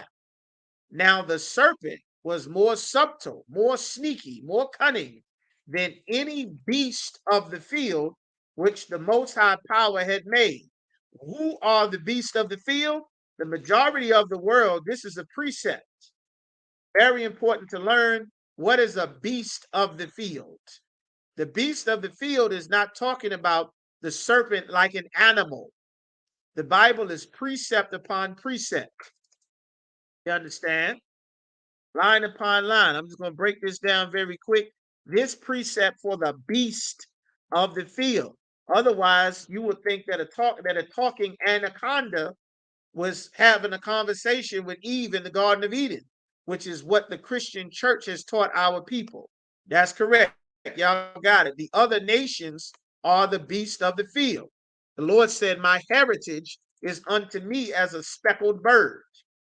You understand? We come in all different colors: light skin, dark skin, caramel, light brown, dark brown, cinnamon, sandy, light, bright, damn near white, a lemon colored, a bright, hot yellow, a dark yellow, a chocolate, all kind of colors and shades. You understand? We've always came that way. That doesn't mean you're part white. That doesn't mean you're mixed. That doesn't mean, the slave master must have got a little bit in our family line. We all got some white in us. All of that silly nonsense, you understand? Because again, our people did not like to retain the knowledge of the Most High. So we learned Christianity instead of learning from the Spirit of the Lord that he put in his prophets to teach us. That's why I'm explaining it, to correct you. All right. So these are the beast of the field. So let me get to that. The beast of the field, Joel, the beast of the field. Here we go. Jeremiah chapter 12 and verse 9, so that you can get the precept for those of y'all that are taking notes, because everybody should be taking notes. You understand, in these classes, which I know that y'all are. It says, mine heritage is unto me as a speckled bird. Israel is the Lord's heritage as a speckled bird. The birds, meaning he's equating Israel to a bird. The birds round about her, meaning the other nations, are all against her. You understand? So the other nations, he's also equating as birds, but one bird belongs to him. He said, come ye assemble all the beasts of the field, come to devour, meaning the other nations come to devour us. They are the beasts of the field that the Lord is talking about. So in Genesis, the 3rd chapter, when it says the serpent was more subtile than any beast of the field, which the Most High Power made, is talking about of all of the nations. This is more information, more precepts to prove that Eve was not talking to a rattlesnake or a damn boa constrictor or an anaconda in the Garden of Eden, which is what the Christian church teaches, because the devil that God called the devil lied on the Bible. And what did the serpent do? And he said unto the woman, yea, have the Most High said, ye shall not eat of every tree in the garden. He knew what the Most High told her, because he been plotting and spying on her, because he knew that she was the weak link in the chain. He knew that this is how he was going to be able to come up and get all of the wealth and riches that the Lord did not want him and his people to have. He knew that he would be able to trick the woman into thinking she was empowered by getting naked on the internet and showing off her tail and her breasts and being able to have sex with every man that she want, until later on she found out that everyone would have sex with you, but no one would want to keep you. No one would respect the fact that you've been blowing every rod you can find, and you've been laying down with everyone that you could since you were 14 for chocolates and nails and wigs and weaves and phone bills. No one will respect that. No one wants to marry that. No one wants to keep that. No one wants that a part of their family. They'll just use it and throw it away. But the serpent didn't tell Eve that. All Eve saw was she would be Beyonce and Rihanna. She would get her name in lights. She would be the star queen diva boss lady.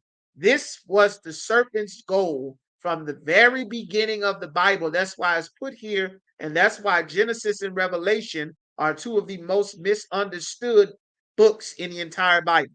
They're really the most difficult books to understand. Of course, if you know you're not an authorized priest, the Lord will teach you. You understand? But that's what he said. Of course, we know the woman went back and forth with this man who was not a literal snake. And the woman said unto the serpent, we may eat of the fruit of the trees of the garden. She knew the instructions that the Lord had told Adam to tell her, but the serpent gradually ate away at her relationship with her man, gradually told her to undermine his authority, gradually told her that you should be in charge. You doing all the work. You preparing all the meals. You the one keeping the house clean. You the one making sure the suits is right. You the one going to get the food. You the one doing the grocery. You doing this. What have they done for you lately? You should be loose. They holding you back. God got something better for you. This is what the serpent was putting in her ear. You see her over there? You find it in all of them. What you doing with that long dress, covering all that tail up? What you got over there? You fine as hell, hitting on somebody else's woman. Listen, don't you know you could be this? You could have power. They would worship you. They'll all be singing your song. You'll do a dance, and everybody will turn around and sing your song and do your dance. That man is holding you back. What you need him for? You gonna be God. You the diva. You the queen.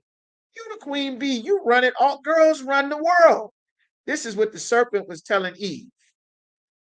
And Eve learned something that she wasn't supposed to, as that serpent gradually wore away at her, and eventually Adam fell weak underneath of her, and he followed and obeyed her, the creature, rather than the creator. This is what happened in the book of Genesis. This is what the book of Revelation is quoting in Revelations, this 12th chapter. All right. So now he was called the serpent, but now he's the dragon. And he has been running with power and authority. Now, I didn't forget you, Kazak. I'm coming to Revelation 7, just a minute. First John chapter 3 and verse 8. Who is the devil? That's what we're talking about. As a matter of fact, we got to finish the Genesis, because there's more that happened to identify who the devil is. This is what the serpent was finishing telling Eve. And now we in verse 4. And the serpent said unto the woman, ye shall not surely die. You ain't gonna die. Girl, ain't nothing gonna happen to you. Everybody doing this. Everybody living this way. What you talking about? That man he's a narcissist. He just wants you all to himself. He's a narcissist. He holding you back. He don't own you. He don't tell you what to do. That's what the serpent is putting in her ear. You understand? For verse 5.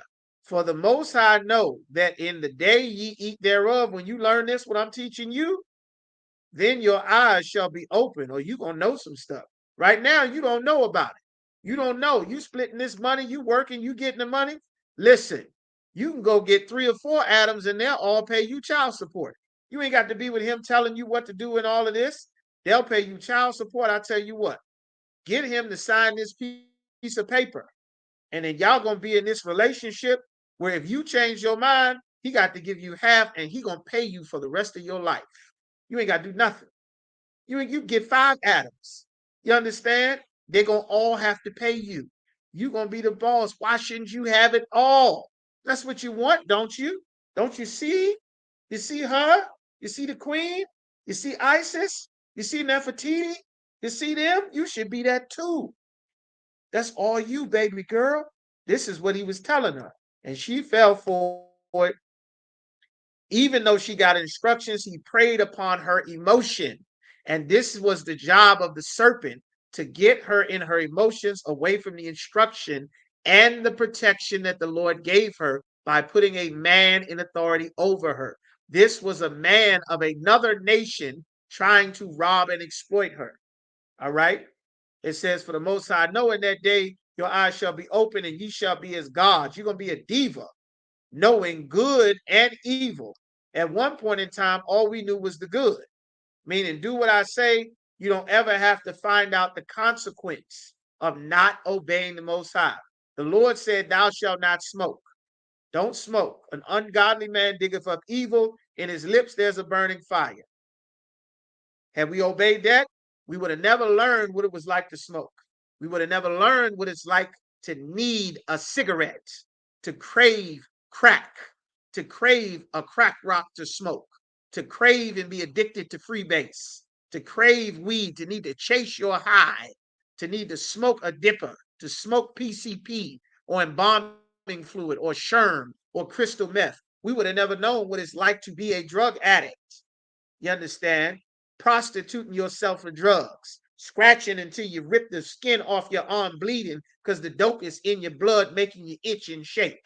Going out of your mind, walking naked through the damn streets because your blood pressure done shot up through the roof because you got drugs and demons on you now.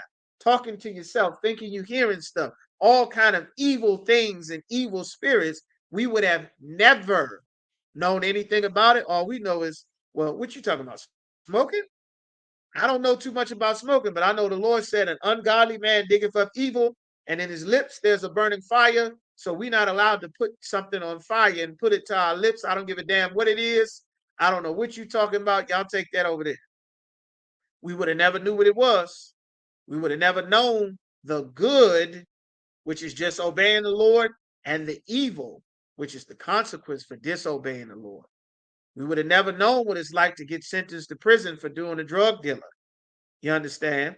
We would have never known what it's like to worship the gods of another nation and then have that race of people rule over us, and we paying them rent and got to pay them for water and food and clothes, and our horses and cattle belong to them, and now we get thrown out on the street. We would have never known that. We only knew the good, which was to obey the Most High. Now we know the good and the evil. And this is what the Lord was sparing us from. But the serpent tricked Eve into thinking that she was missing out.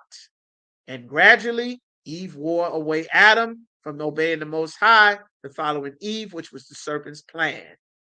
You understand? So let's get some more. Let's speed up. All right, we at 39. Okay. And now, of course, we in Genesis chapter 3 and 6. And the woman saw that the tree was good for food. She digested the tree. This is not an apple. This isn't a pear or a peach. There was no special fruit that the Lord said we couldn't eat. This is talking about the knowledge of good and evil. He taught her something she was not supposed to learn, and that it was pleasant to the eyes. You understand? The woman is not looking at something saying, oh, that's a beautiful fruit. And now all of a sudden it's pleasant to the eyes. No. And the tree, this knowledge to be desired to make one wise. There was no special fruit that you ate, and then all of a sudden you magically can do calculus and you know astrology. The Bible is not magic. Christianity has taught us magic concerning the Bible. That's why it doesn't make sense. There's naked babies with wings. There's people shooting arrows in your backside to make you fall in love. There's your fat white men coming down your chimney with presents. You lose a tooth. Your mom gives the tooth fairy gives you a quarter. You're gonna die and live in some endless sand castle in the sky or some pit of fire under the earth. None of this makes sense, and that's not what's in the Bible. That is Christianity, and that is how the serpent, who is now a great dragon, has deceived the world. So let's keep going. And the eyes of them, Salakia, and the woman saw that the tree was good for food, and that it was pleasant to the eyes, and that the tree to be desired to make one wise. She took the fruit thereof and did eat, and gave also unto her husband with her, and he did eat. So now he took this, and now all of a sudden, both of them are taking the customs of another nation. Verse 7. And the eyes of them both were open, and they knew that they were naked. They knew that they were uncovered. Their eyes were closed to something. They weren't blind. They weren't walking around with no clothes on because it's unlawful, which was the breath of life that the Lord gave to Adam, his laws, statutes, and commandments. It's unlawful to just walk around and be naked without clothing. So they weren't unclothed. They knew they were exposed.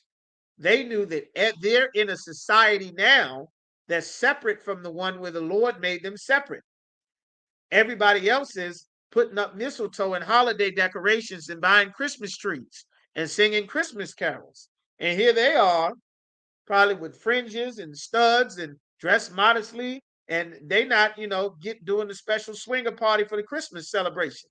They don't have a Christmas tree. They don't have decorations up at their house. They're not going Christmas shopping, buying gifts and toys. So now they realize that they are uncovered with what everyone else is covered in. So they decided they sew themselves fig leaves, and they sewed fig leaves together. They fashioned a culture so that they can wear the customs of another nation. That's a black man pretending to be a Muslim, wearing the Muslim outfit, wearing the kufi, slamming his head on the ground, wearing the buckshot, selling all the oils, trying to be more Muslim than an actual Arab. We are covering ourselves with something. I know I'm not a real Arab, I'm not a real Muslim, but I'm gonna show them that I'm a super Muslim. In the name of Allah, now Allah this and Allah that, and Allah the merciful, and Allah the beneficial and the benevolent, and this and Aki, and salam, salam, salam, and you trying to out Arab an Arab because you're covering yourself, who is not an Arab, with fig leaves to make up for the fact that you aren't supposed to be here. And you know it, and they know it. So you have to try extra hard. I'll give you another example. This LGBTQ lifestyle is not a lifestyle that was ever a part of Blacks, Hispanics, and Native Americans' life. This was not a part of our culture or how we lived. You understand? So what happened? Now, in order to fit into a society, you understand, the oppressor's woman, she didn't have to do nothing special for her to be a lesbian. She could have a husband, she could have, a family, go work a job and live her regular normal life. She's not trying to prove to you that she is a lesbian. They can be Dan Rather, David Letterman, Anderson Cooper. He's just a regular man who lives an alternative lifestyle. He's a journalist. He does a job. He works. Now, if you are Black and Latino, for you to try to fit into this lifestyle, now you got to go and put on a dress and be Medea. You got to be Big Mama. You got to have wig and lipstick and makeup and eyelashes and pumps, and got to demand that you be accepted, and you got to be in the cheerleading competition with the girls, and you got to outwoman a woman, and you got to be a sassy, how can I not say that? BITCH, trying to out sass and outwoman a woman to show that you more woman than a woman is a woman. You understand? Demanding that people address you as ma'am. You understand? Like, that is not you trying to fit into a world that you're not made for. You understand? The oppressor, being a lesbian, is not trying to have all of these families. You understand? You being a lesbian, still having sex with men, getting pregnant all the time. You and your girlfriend and your wife. Like, you don't fit into this society, so you try to overdress yourself to fit in. You understand? Looking like Lil Wayne, looking like a plumber. Shave your hair off, get fades, get lines cut all in your hair, get the shaved dreadlocks so you look like Lil Wayne, look like a rapper, look like NLE Chopper. You understand? Just trying to be masculine, demanding that people call you sir and all of this stuff. They used black women to push this agenda further because the alternative lifestyle community was always a part of the Greeks and the Romans, but they exploited you, sisters, same way they did in middle school. The boys is playing basketball. There's little girls over here teaching little Jimmy how to play with the Barbie doll, how to comb the little girl's hair, how to do the hopscotch and do all the girl dances and double dutch and jump rope. Instead of him going over there with the boys, you helping coach him. Well, he just feminine. He just like girls and Barbie dolls, and he not supposed to do that. He ain't supposed to be going to the nail salon with mommy and auntie. But this was the serpent's goal from the beginning. That's why that Romans, the first chapter, that's why it was important. That's why when we read Revelations, the 12th chapter, this is what the serpent's goal was from the beginning. Eve didn't see this. She just saw, I'm going to be a queen. I'm going to be Beyonce. She didn't know her son was going to become a murderer. She didn't know her great-great-grandson was going to be Medea, was going to be living an alternative lifestyle filled with all kind of horrible diseases. She didn't know that her great-great-granddaughters was going to be city girls and Megan Thee Stallion getting peed on by Arabs and letting them defecate on you in Dubai. For those of you that don't know, that's what's going on in Dubai. Everybody going to. It's a beautiful country, but there's a lot of terrible things going on. They give you 10 grand to pee on you and take a dump on you. That's what's going on over in Dubai. You understand? That's why that sister, Young Miami, got in the interview talking about, I like getting urinated on. That's what she said in the interview. Because Eve didn't know this. She didn't think her great-great-granddaughter was going to be on the internet talking about how she liked to get urinated on. You understand? But this is what the serpent planned. She didn't know that the serpent was the most subtle beast throughout all the earth. In order for you to get this assistance, I got it for you. You got to get rid of that man. You got to get rid of that father. I'll put you in school. I'll house you. I'll get you food. I'll even help you take care of the kids. I'll give you a card. I'll be your man. I'll give you 911. But you got to get rid of that man. The serpent planned this from the very beginning. You understand? That's why God called him the devil that the Bible speaks of. So we want to get to his punishment. I'm going to speed up, but I did not forget. I'm still going to get to it. You understand? Of course, we know what happened. They tried to fit in. The Lord started issuing punishments. Now we're going to go down and see what he did to the serpent once we get to the 4th chapter. All right. The serpent had already got in. The evil spirit of the serpent had infected this entire family. This was a low down, dirty man who was the serpent who tricked Eve from the beginning. And now, of course, we know that Cain unalived Abel. That's what it's talking about here. So now, before we go to the serpent's punishment, we're going to go to 1 John chapter 3 and verse 8. These precepts you want, explaining who the devil is. It said, he that committeth sin is of the devil. We learning about the devil. For the devil sinneth from the beginning. For this purpose, the Son of the Most High was made manifest, meaning Christ was made manifest, that he might destroy the works of the devil. That's what the truth is about. It's not about being neutral. It's about destroying the works of the oppressor, who is the devil that the Bible speaks of. How did he become the devil? How did that? The Lord is going to give it to you. Now we're going back to Genesis, the 4th chapter. Cain unalived Abel. We know this happened. The Lord told him it was time to bring an offering and a sacrifice unto the Most High. This is in Genesis, the 4th chapter. Now, Eve had just sinned against Adam. They got punished. Now, here we are in Genesis, the 4th chapter. They've been evicted from paradise. They're not in the Garden of Eden anymore. Genesis 4:1, and Adam knew his wife, meaning he had sex with his wife and she conceived. Conceive means to get pregnant. How do you get her pregnant? You have sex with her. And bare Cain, she had a boy and said, I've gotten a man from the Lord. The Lord gave her a man child. How did she know it was a man?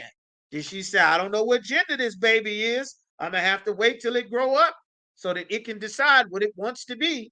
No, she had a baby. She saw rod and testicles and said, oh, this is a man. No confusion. Verse 2, and she bare again. She had another boy. His name was Abel. Abel was a keeper of sheep, but Cain was a tiller of the ground. He worked the grounds.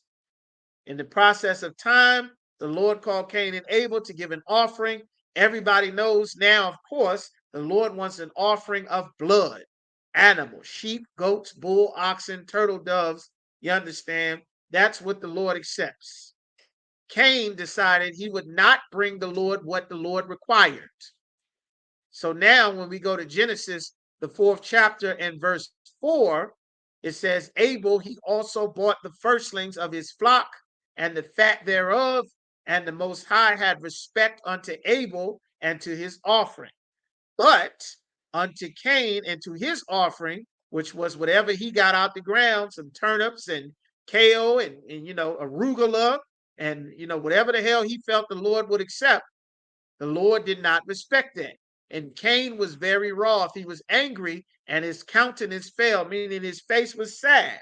Like, why shouldn't I get the benefits even though I do the wrong thing? And that's the spirit that is on our oppressor, the devil, to this day. Verse 6, this is what the Lord said to Cain. And the Most High said unto Cain, why art thou wroth? Why are you angry? And why is thy face fallen? What's wrong with your face?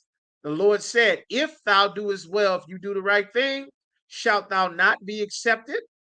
And if thou doest not well, if you don't do the right thing, sin, evil lieth at the door.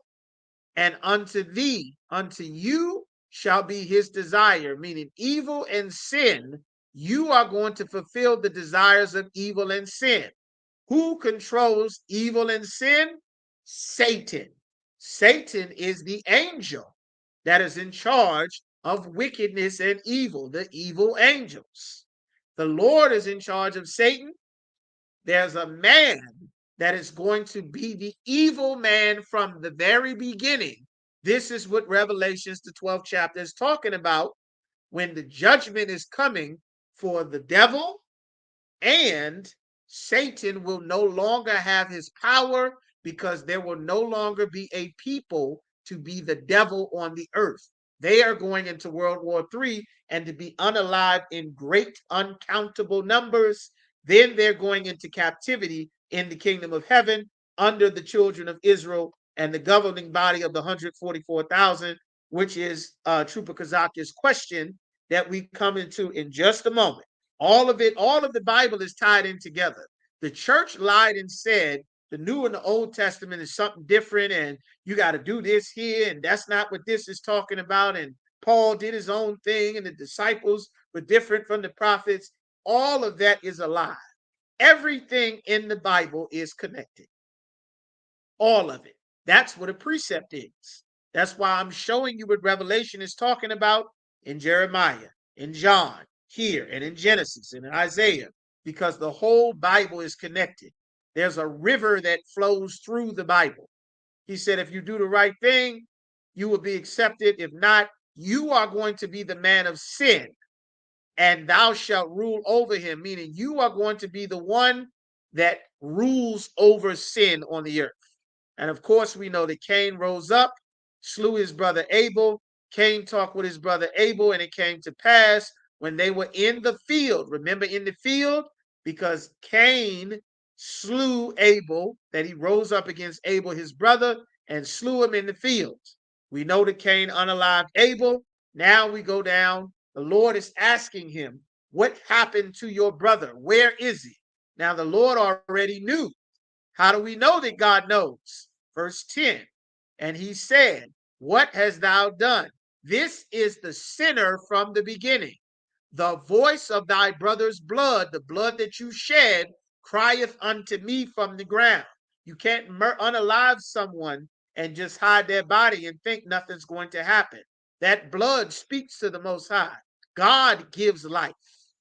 God takes life. You don't have permission to just go and take somebody's life just because you feel like it or you're sad, but that's the spirit of our oppressor. Verse 11, and now thou art cursed from the earth, which hath opened her mouth to receive thy brother's blood at thy hand. When thou tillest the ground, it shall not henceforth yield unto her strength. That's why they got to genetically modify the foods, because the earth is not going to produce for our oppressor. That's why they needed black people and Native Americans in the fields working their crops, because the earth is not going to give up her strength. That's why they need Latinos picking the fruits and vegetables. For those of you that think it's a coincidence why America has a wide open border all of a sudden and Latinos are just flooding into America, there's a reason they're doing this. Just a few months ago, they were complaining about the farmers not having anyone to pick all of their crops because all of the Latinos were getting deported.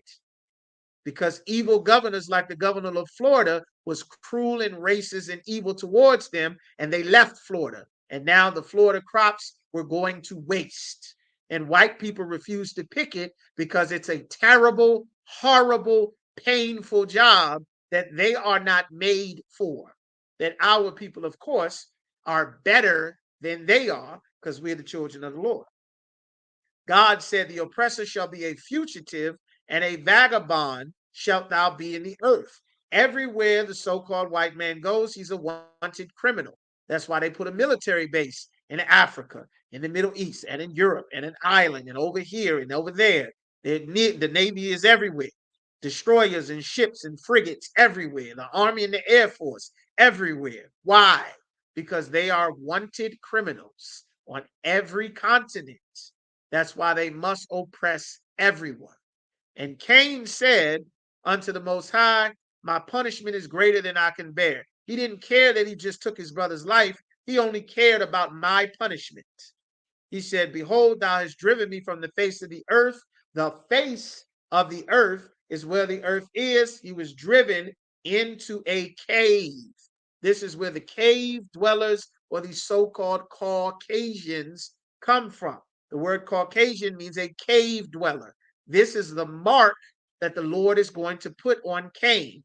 This is describing who the man of sin is, which is who the devil is, which is who the murderer, the unaliver from the beginning. This is who did the first sin recorded in the Bible. All of these things here are describing who the devil is according to the Bible. And he said, behold, thou hast driven me from the face of the earth, and from thy face, from the face of the Lord, meaning from getting help from God, I be hid. And a fugitive, and I shall be a fugitive, a wanted criminal, and a vagabond in the earth. I don't have a home, and I'm wanted for crimes. Everywhere they go, they steal it. They starting wars. They unaliving animals. They stealing the oil and the pearls. They robbing the Africans. They making apartheid. They enslaving the East Indians. They turning the Chinese into heroin addicts. They starting the Vietnam War. They causing friction between North and South Korea. They causing a beef in the Middle East. They destroying these people and destroying that people. Everywhere they go, the Mayans, the Aztecs, the Tainos, whether they're French, Irish, Dutch, Portuguese, from Spain, from Scotland, from Ireland, from Germany, from Russia, you understand, from Italy, from Greece, everywhere this one nation of people goes, they start trouble. They are wanted for crimes. You understand? That's why the Lord has to come and cast them down to the earth, which is what it's talking about in the book of Revelation. That is what Christ is coming for. That is what the truth is to prophesy about, not that they get salvation. So he said, I'll be a fugitive and a vagabond, and it shall come to pass that everyone that findeth me shall slay me. Why? Because everywhere I am, I'm stealing, I'm kidnapping, I'm pillaging, I'm robbing. Everywhere they go, they do this. So this was the Lord's solution. And the Lord said unto him, therefore, whosoever slayeth Cain, if anyone hurts Cain, vengeance shall be taken on him sevenfold. That's called And the Lord set a mark upon Cain. Older black people know this was called the complexion for the protection. Anybody ever remember the complexion for the protection? You understand? If it ain't white, it ain't right. He got the complexion for the protection. Karen has it. Trump has it. You understand? The Border Patrol has it. ICE has it. George Washington has it. The complexion for the protection. That's in the Bible. You understand? Y'all brothers and sisters, let me know if y'all heard that before. This is the mark that the Lord put upon Cain, who slew his brother in the field, who was an unaliver from the very beginning, who is the man of sin, that when everything was perfect, he chose to rebel against the Most High. So the Lord put a mark on him, lest anyone found him would find him and slay him. This is telling you who the devil is, all right? Who the devil is. Now, we want to get to Trooper Kazaki. Let's go to Revelations, the 7th chapter, because there's more. Let's get to Revelations, the 7th chapter, for Trooper Kazaki's question. All right, all of this is tied in here together. All right, Revelation chapter 7. It says, heard Paul Mooney say that on a stand-up. That's right, you a little younger, brother, but black people used to say this to each other all the time. You understand? It was a very common saying amongst us, and it's very biblical. That if you do something to an oppressor, you will pay, your son will pay, your village is getting burned down, the city's getting caught on fire, women and children are getting hung from trees, they're going to burn down your shops, your church, your school, your banks, they're going to unalive your dog, everything will pay. If one blonde hair is harmed on Miss Susie's head, even if she lies about it, everybody's going to lose their life. That's in the Bible. That's the mark that the Lord put on Cain. You understand?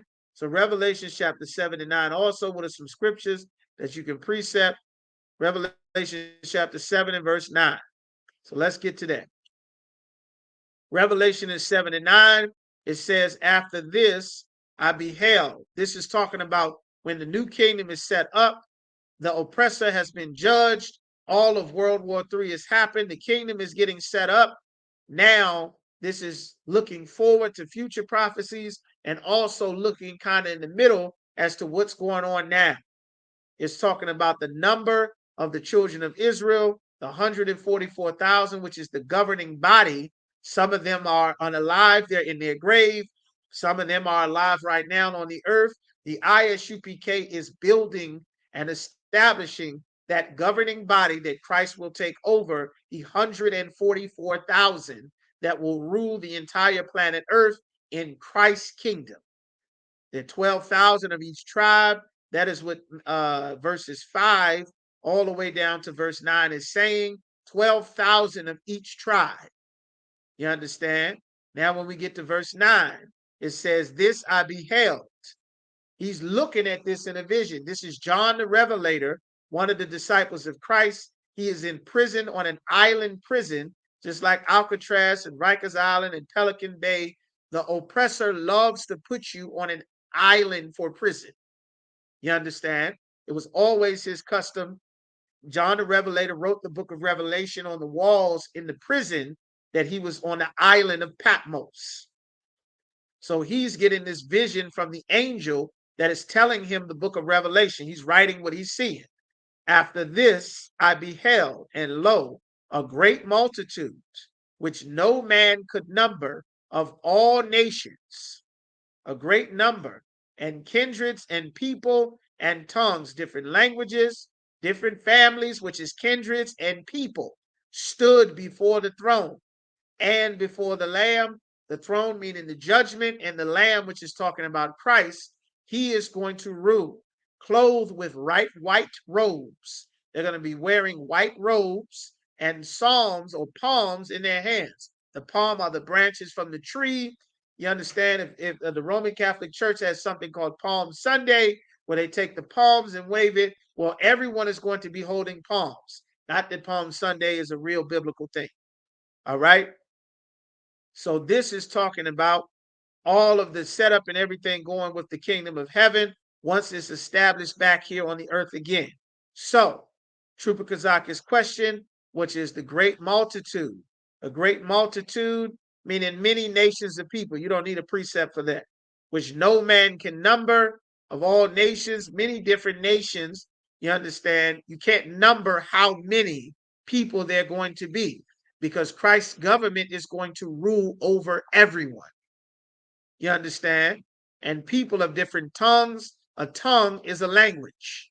You can get the definition of tongues.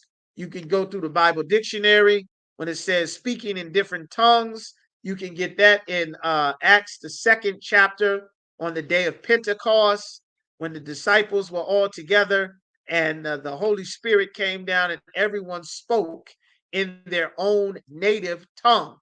That's what was going on there. They thought they were confused because these are Jews who are Israelites. You know they're Israelites because they got on beards and boots and braids and fringes, and they're here at this holy day after the Passover because they are devout disciples that obey and keep God's commandments. But they're from all of these different countries. I'm going to get you a precept, which was your question, Acts chapter 2 and verse 5 all the way down to verse 10. It says, and they were dwelling at Jerusalem, Jews, devout men. What is a devout man? Someone who's disciplined in keeping God's laws, statutes, and commandments. Out of every nation under heaven, meaning they're from all of these different languages. Different nations. And it says, now when they heard this noise in verse 6, big groups of people came together and were confused because every man heard them speak in his own language. What language?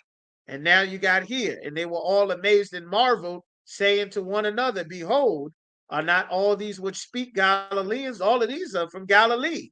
But how are we hearing them speaking French and Dutch and Portuguese and Spanish and Patois and Creole and Arabic and Thai? All of these other languages, which are the different tongues, how are we hearing them speak? But they all supposed to be Jews. Jews speak the Lashon Kodash. But I know these are Jews because we here for the Passover.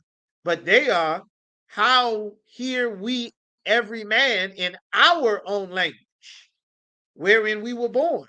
Why is a Jew in Parthians and Medes and Elamites and dwellers in Mesopotamia and in Judea, Cappadocia and Pontus and Asia and Phrygia and Pamphylia and Egypt and parts of Libya, all throughout Rome? These are Jews, Cretes and Arabians. We do hear them speak our tongues, the wonderful works of the Most High. Everyone is hearing them speak, but they're saying the same thing, which is what we say in the ISUPK. We all speak and say the same thing, even though we're doing it in French, even though we're doing it in Dutch, even though we're doing it in Portuguese, even though we have to do it in Spanish. We are saying the same thing because we have the Spirit of the Lord. We're just speaking in tongues. I'll give you another precept for speaking in tongues. When it says, I believe it's 1 Corinthians 14, speaketh in an unknown tongue.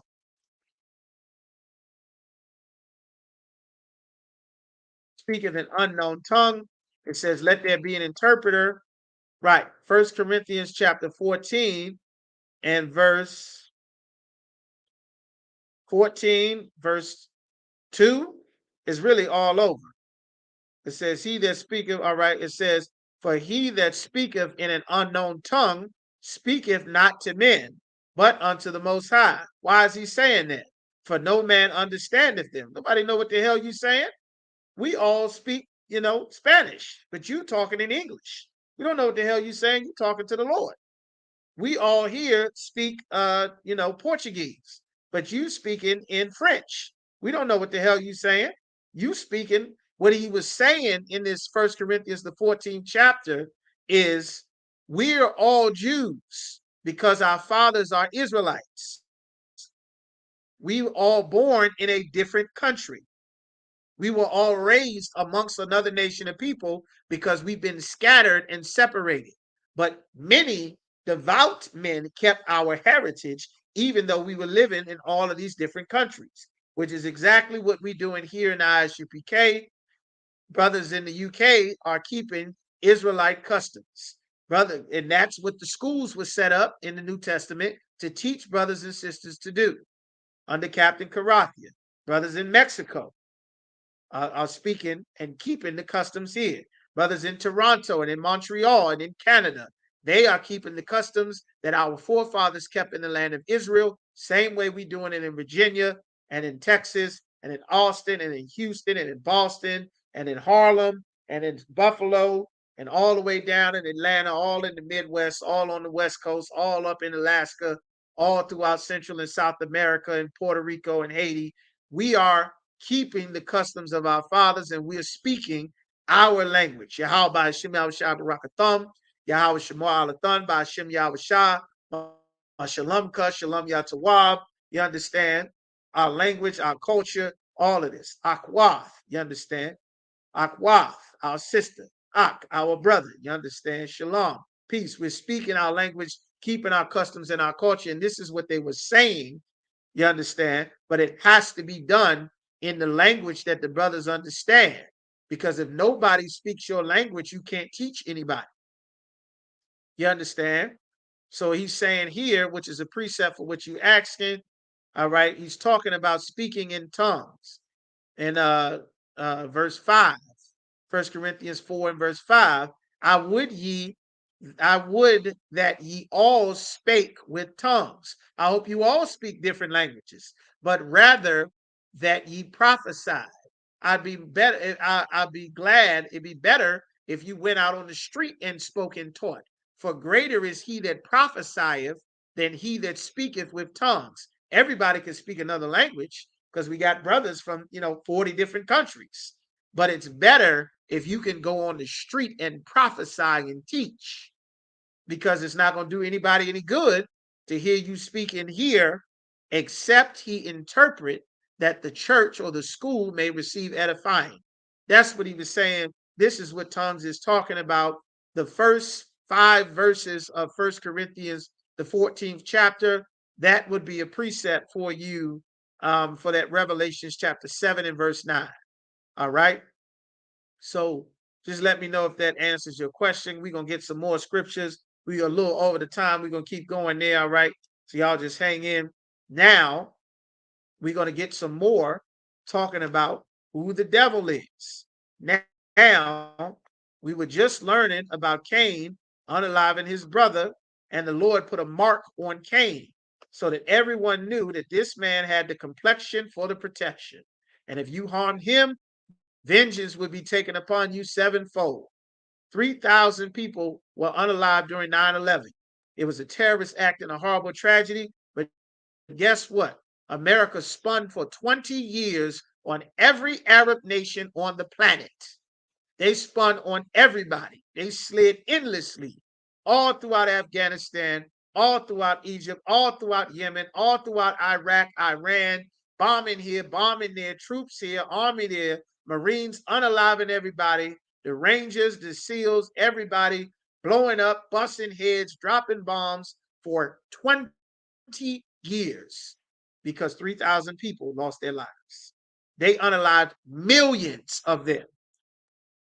That's what the Lord said. If any man harm Esau, vengeance, any man harm Cain, vengeance would be taken on him sevenfold. So now we're going through this story. We're going to speed up because we're over the time, but we do want to hit certain points. Now we get to the story of Cain and Jacob and Esau, who are 2 brothers again. You had the chosen man that God set up in his sons, which was who? Adam. Adam had 2 sons. One son sought to slay the other. One son obeyed the Most High, and God loved him. The Father loved him. The other son did not obey the Most High, and the Father rejected him. So he sought to slay his brother because the Father did not bless him because he was a bad son. So now we go to Genesis chapter 25 when Isaac and Rebekah are trying to have children. Isaac goes to the Most High because he wants to have children with his wife. Now, Genesis chapter 25 and verse 21. Y'all give me one. Let me know I didn't lose y'all. All right. Isaac and Rebekah, they want to have children. Isaac entreated the Most High for his wife. He went to ask the Most High because she was barren, and the Lord was entreated of him, and Rebekah, his wife, conceived. Yeah, he was able to get her pregnant. She was able to bear a child. She is pregnant with twins, and the children struggle together within her. The two babies, she having a rough pregnancy. The two sons she having is fighting. And she said, if it be the Lord's will, why is this happening? And she went to go inquire of the Lord. Inquire of the Lord means she went and go and asked a prophet what was happening with her.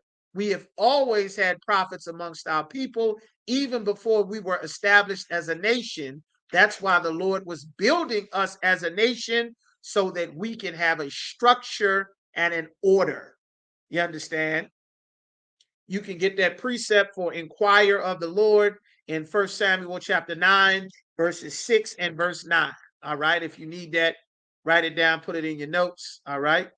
She went to go ask the prophet, why is this horrible pregnancy? And the Lord answered her through this prophet and said, you got two nations, two different races of people, even though they're coming from the same father, two nations are in thy womb, and two different types of people shall be separated from thy bowels. Meaning, while they inside of you, these is two enemies that are inside of your womb fight, because they are not supposed to be together.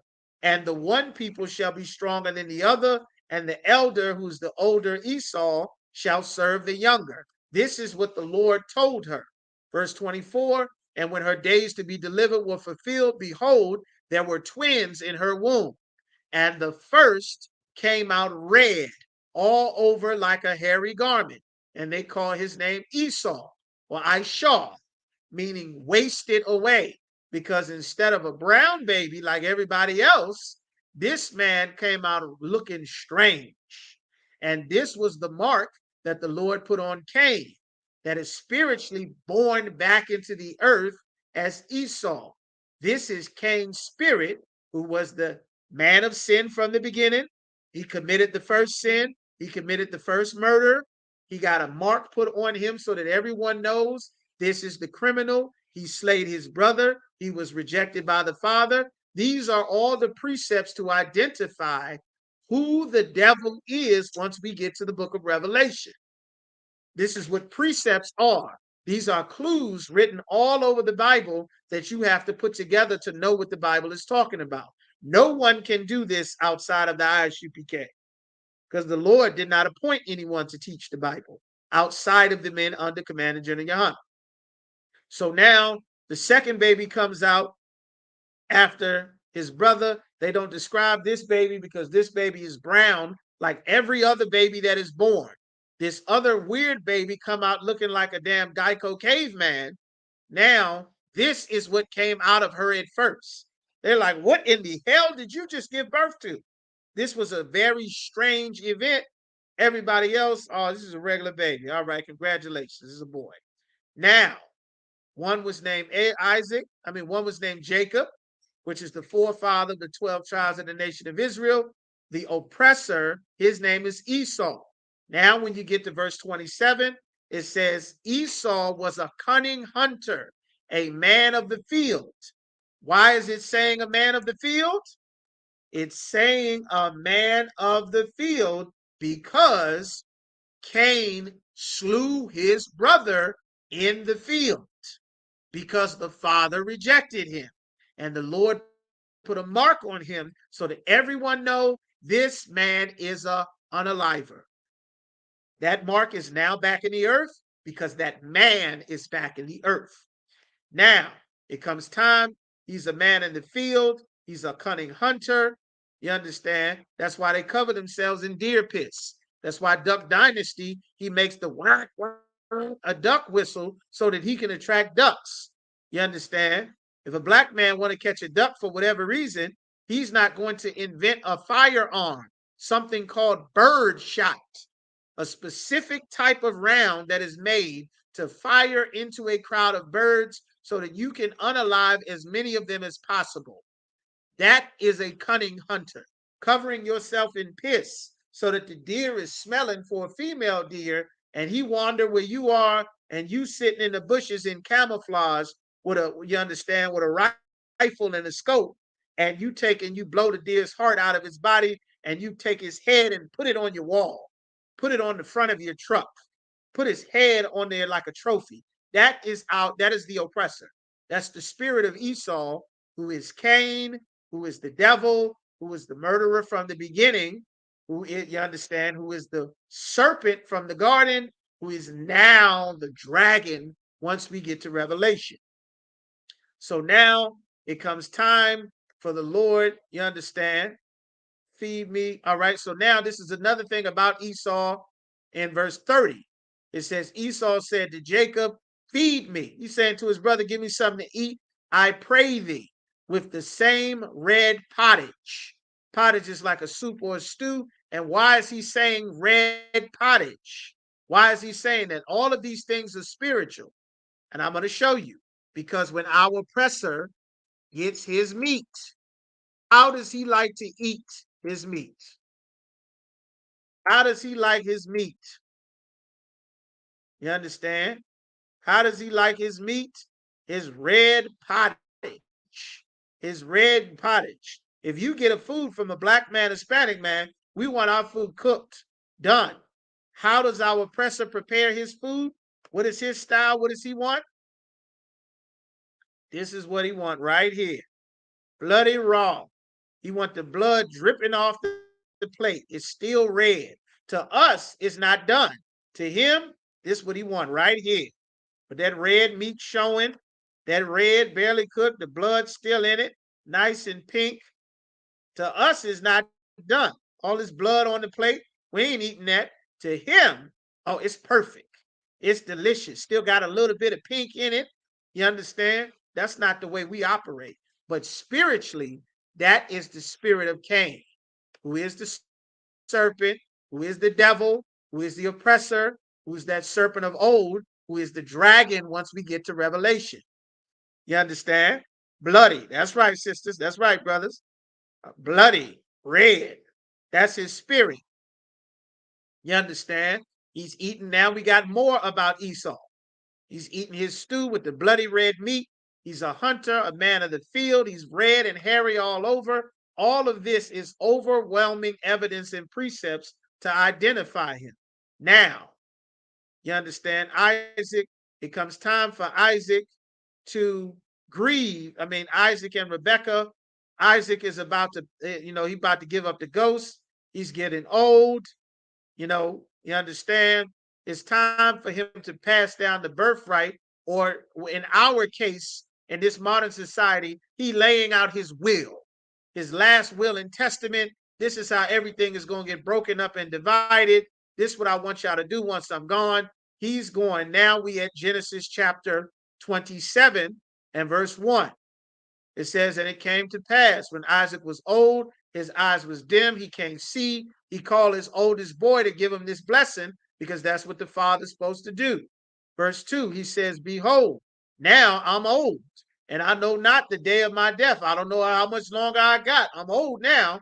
And he's saying, therefore, go and get me some of that meat, some of that deer, some of the meat that you go out and hunt, that you can feed me this favorite meal that I like before my life is over, before I pass away and go to sleep with my fathers. Now, Rebekah got the prophecy from the Lord in Genesis, the 25th chapter, that God wants the blessing to go to Jacob and not Esau, who is Cain in the reincarnation, who was the unaliver and the murderer and the man of sin and the evil one from the beginning. God had already determined this before he was born. He puts the spirit. When you die, your spirit goes back to the Most High. Your body goes into the earth. The Lord judges your spirit for how you live, and then you are born back in the earth again, generations later, with a new body, to new parents, to live out the judgment for how you lived your life in the previous time you were on earth. You can get that in Ecclesiastes, the 3rd chapter. The place of judgment is under the sun, from about 12 on down to 15. Reincarnation is in the Bible. You don't die and then go sit up in heaven with your grandma and all your uncles and Tupac and Michael Jackson and MLK and all the slave masters are there too, because they were also Christians. That's not what's in the Bible. You understand? We believe that because our oppressor, who is the devil the Bible speaks of, he taught us that lie through Christianity. That's not what's in the Bible. So now Rebecca is telling Jacob what to do to get the blessing. Now we're going to skip down.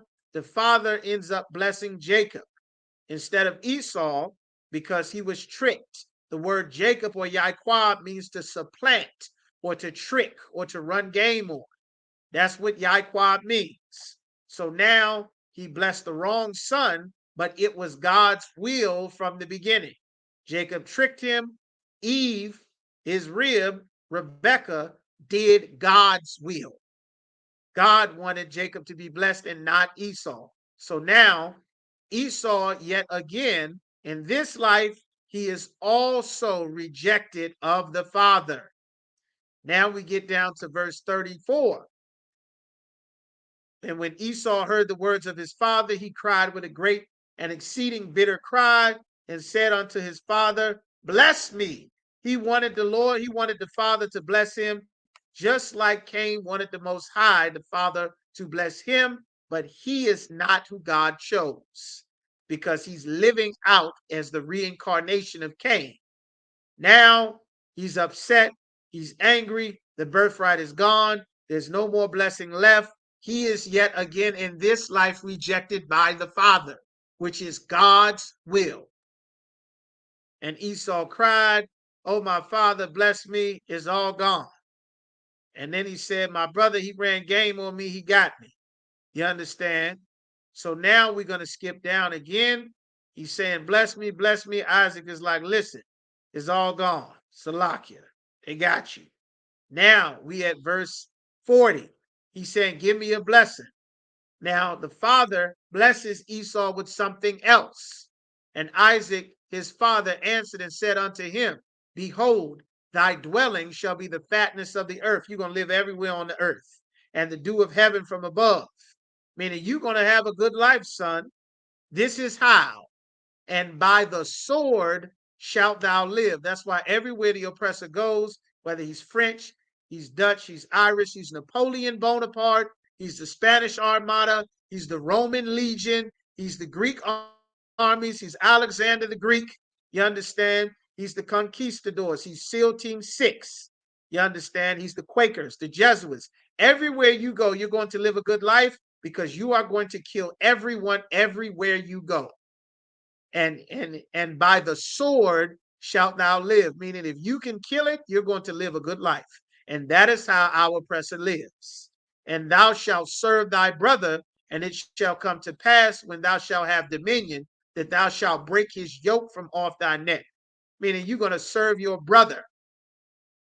Verse 41, and Esau hated Jacob because of the blessing wherewith his father blessed him.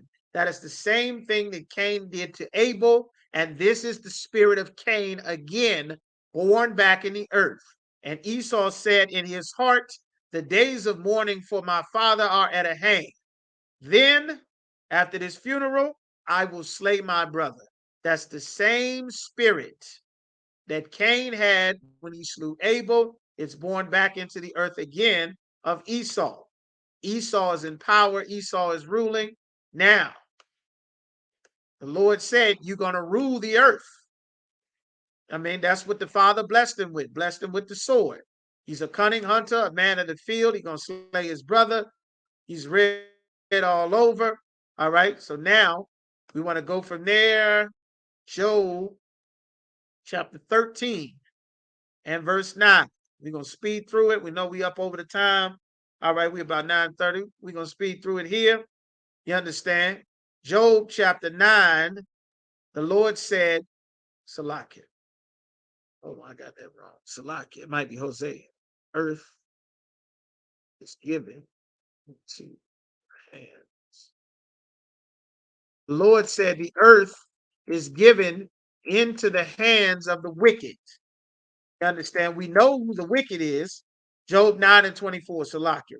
It says, the whole earth is given into the hand of the wicked, meaning Esau rules the earth. When you go to Africa, they're speaking French. Why are they speaking French? Because the French white man is ruling over Africa. They got apartheid in South Africa. Why? Because a oppressor, an Edomite, a child of Esau, the devil rules over South Africa. Why they got to align with the British and meet NATO's sanction on the other side of Africa? Because the oppressor is ruling over them. Why aren't the Chinese and the Japanese wearing their traditional Chinese and Japanese clothing that you see in the movies, that you see in all the Kung Fu movies? Why aren't they dressing like Chinese people? Why are they wearing suits and ties and jeans? Because the earth is ruled by the man that wears Levi's jeans and suits and ties. You understand? That's why Russia, that's who's ruling Europe. That's why the British are ruling in Australia. The Aborigines are piled up in prison. But the oppressor who came from Britain, he's in charge of Australia. He's in charge of Hawaii. He's in charge of Central and South America. That's why brothers and sisters got to leave the tropics to come and sleep on the streets of Chicago just to get the money from all the gold and oil and silver and diamonds and pearls and fruits and vegetables that the United States has stolen from Central and South America. That's why they're here.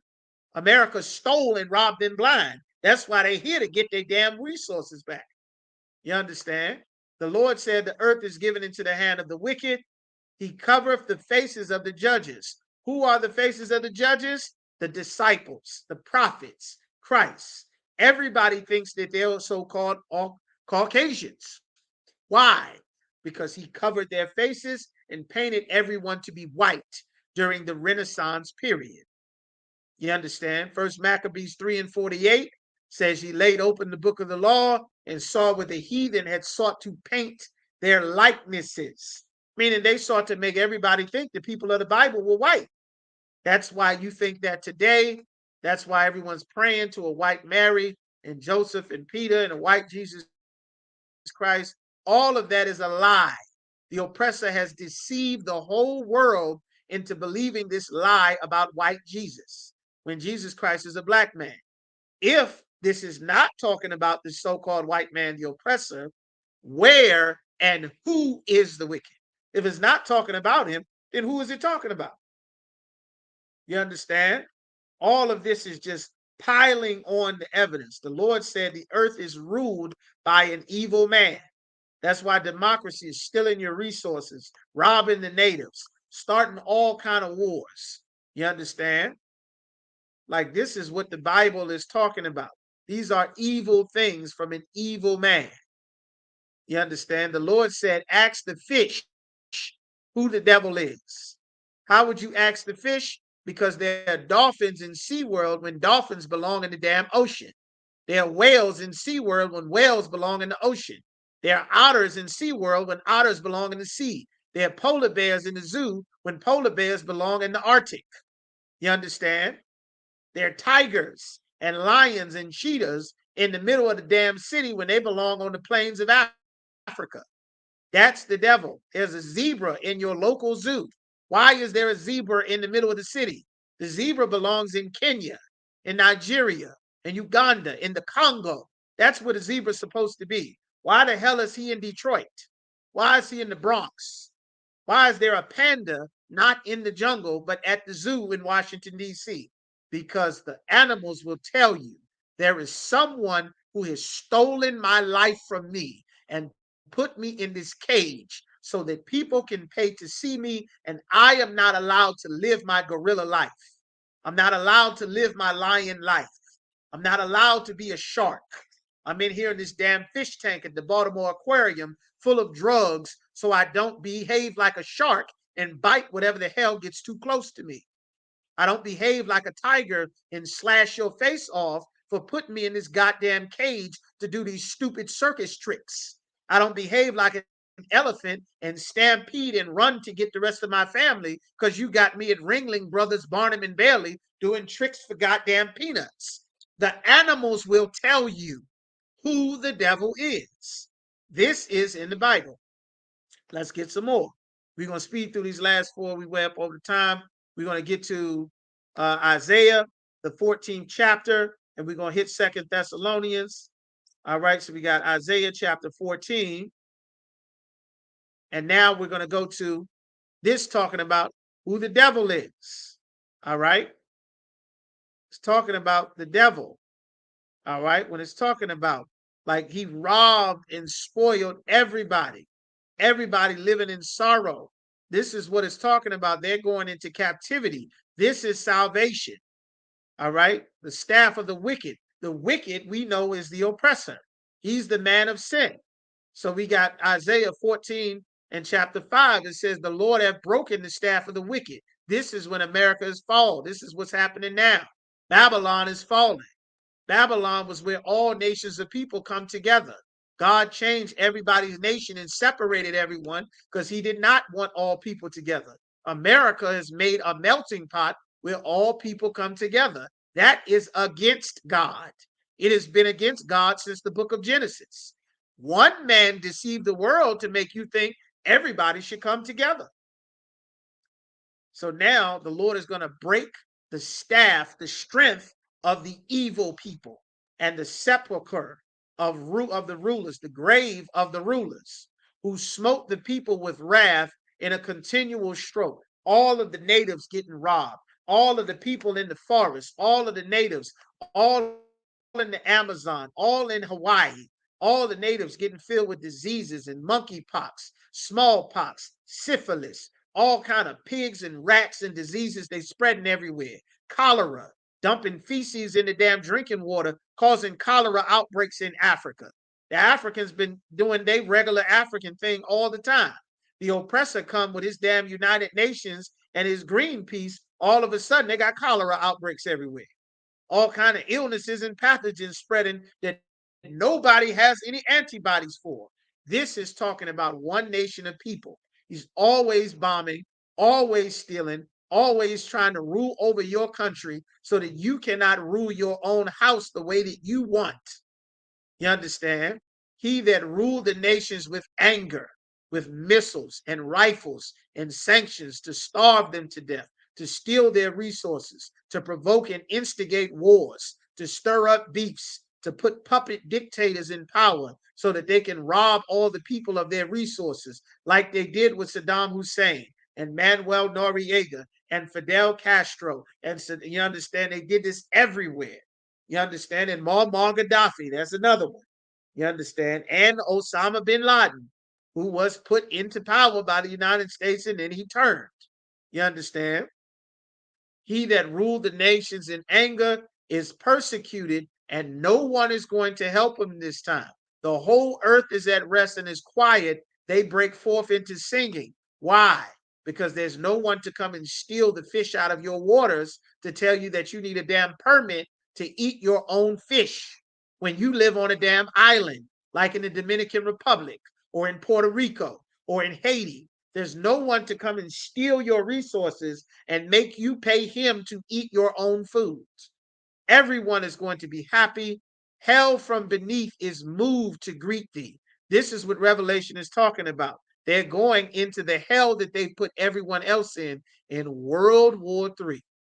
They're going to meet and greet you at your coming because you're finally going to pay for all the crimes that you've done. It has stirred up the dead for thee. All the people you've unalived, all of your slavery, all of your robbery, all of your bombings, all of your conquest of the new world, your white man's burden, spreading Christianity and democracy, even all the chief ones of the earth, all the people with power and authority that are sick and tired of you and your people robbing everyone. They've stirred up all the governments of the earth. And they're going to say, oh, you weak now. You become just like we are. You brought down to a low state. Your citizens are sleeping out on the streets. You got all kind of riot and uproar. Just the same thing that they've been saying about the other nations. Now, verse 12, how art thou fallen from heaven, your position of power and authority, O Lucifer? Lucifer is a nickname for the devil, son of the morning. How art thou cut down to the ground that didst weaken the nation? How did they weaken the nations? But thou hast said in thy heart, I will ascend into heaven. I will go up into the clouds, into outer space, and exalt my throne above the stars of God. That's the Space Force, the International Space Station, that the Russians are there, the Germans are there, the Americans are there. Remember the space race in the 60s? That was something evil against the Most High. The Lord didn't put man into space. The Lord put man on earth. He said, I will sit in the mount of the congregation in the sides of the north. Where is the north? We right here in North America. I will ascend above the heights of the clouds. That's going into outer space. I will be like the Most High. I will be like God. You understand? It says the nations are going to look at you, watching you suffer. We're going to skip down to verse 17. It says that made the world a wilderness, meaning everywhere you went, you stole the resources from everybody and destroyed their cities. You bombed them. You flooded them with drugs. You spread your alternative lifestyle and your feminism and ruined it and opened not the house of the prisoners. Got the most prisoners on the entire planet are in the United States of America. Like this is what it's talking about. The Lord in verse 12, we skipping around, so we trying to speed up. The Lord said, prepare slaughter for his children for the iniquities, the crimes of their fathers, that they do not rise nor possess the land, nor fill the face of the world with cities. Why? Because everywhere you go, you destroy it. You tear it up. You're taking lives. You're robbing. You're bombing. You're leaving sadness and sorrow. You're destabilizing people's entire world everywhere you go. This is what the Bible is talking about. You understand? This is who the Bible describes. We way up over the time. We're going to go ahead and end it there. That's why Christ said, ye are of your father, the devil. The lust of your father ye will do. The murderer from the beginning. This is all of this that the Bible is talking about. This is who the devil is. You understand? All right. And with that, we're going to go ahead and end it there. We up over the time. Why are y'all sticking in there, going through this breakdown? All right.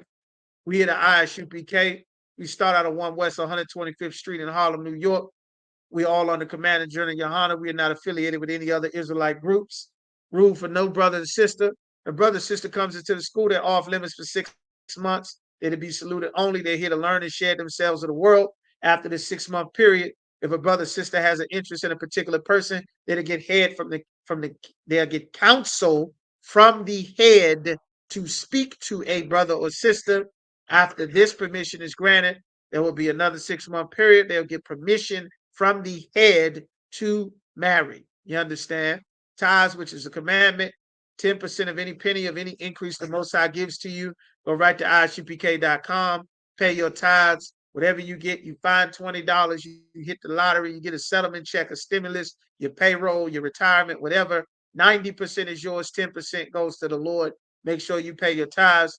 Upcoming high holy days, we just ended out the Feast of Purim, honoring that sister Esther and Mordecai, Mordecai, the amazing thing that she did to save all of our lives.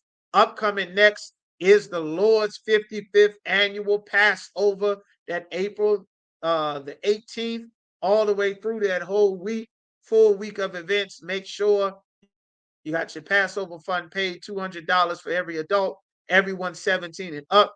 Make sure you got your reservation, your garments, your dress, everything that you need. Make sure it should already be finalized.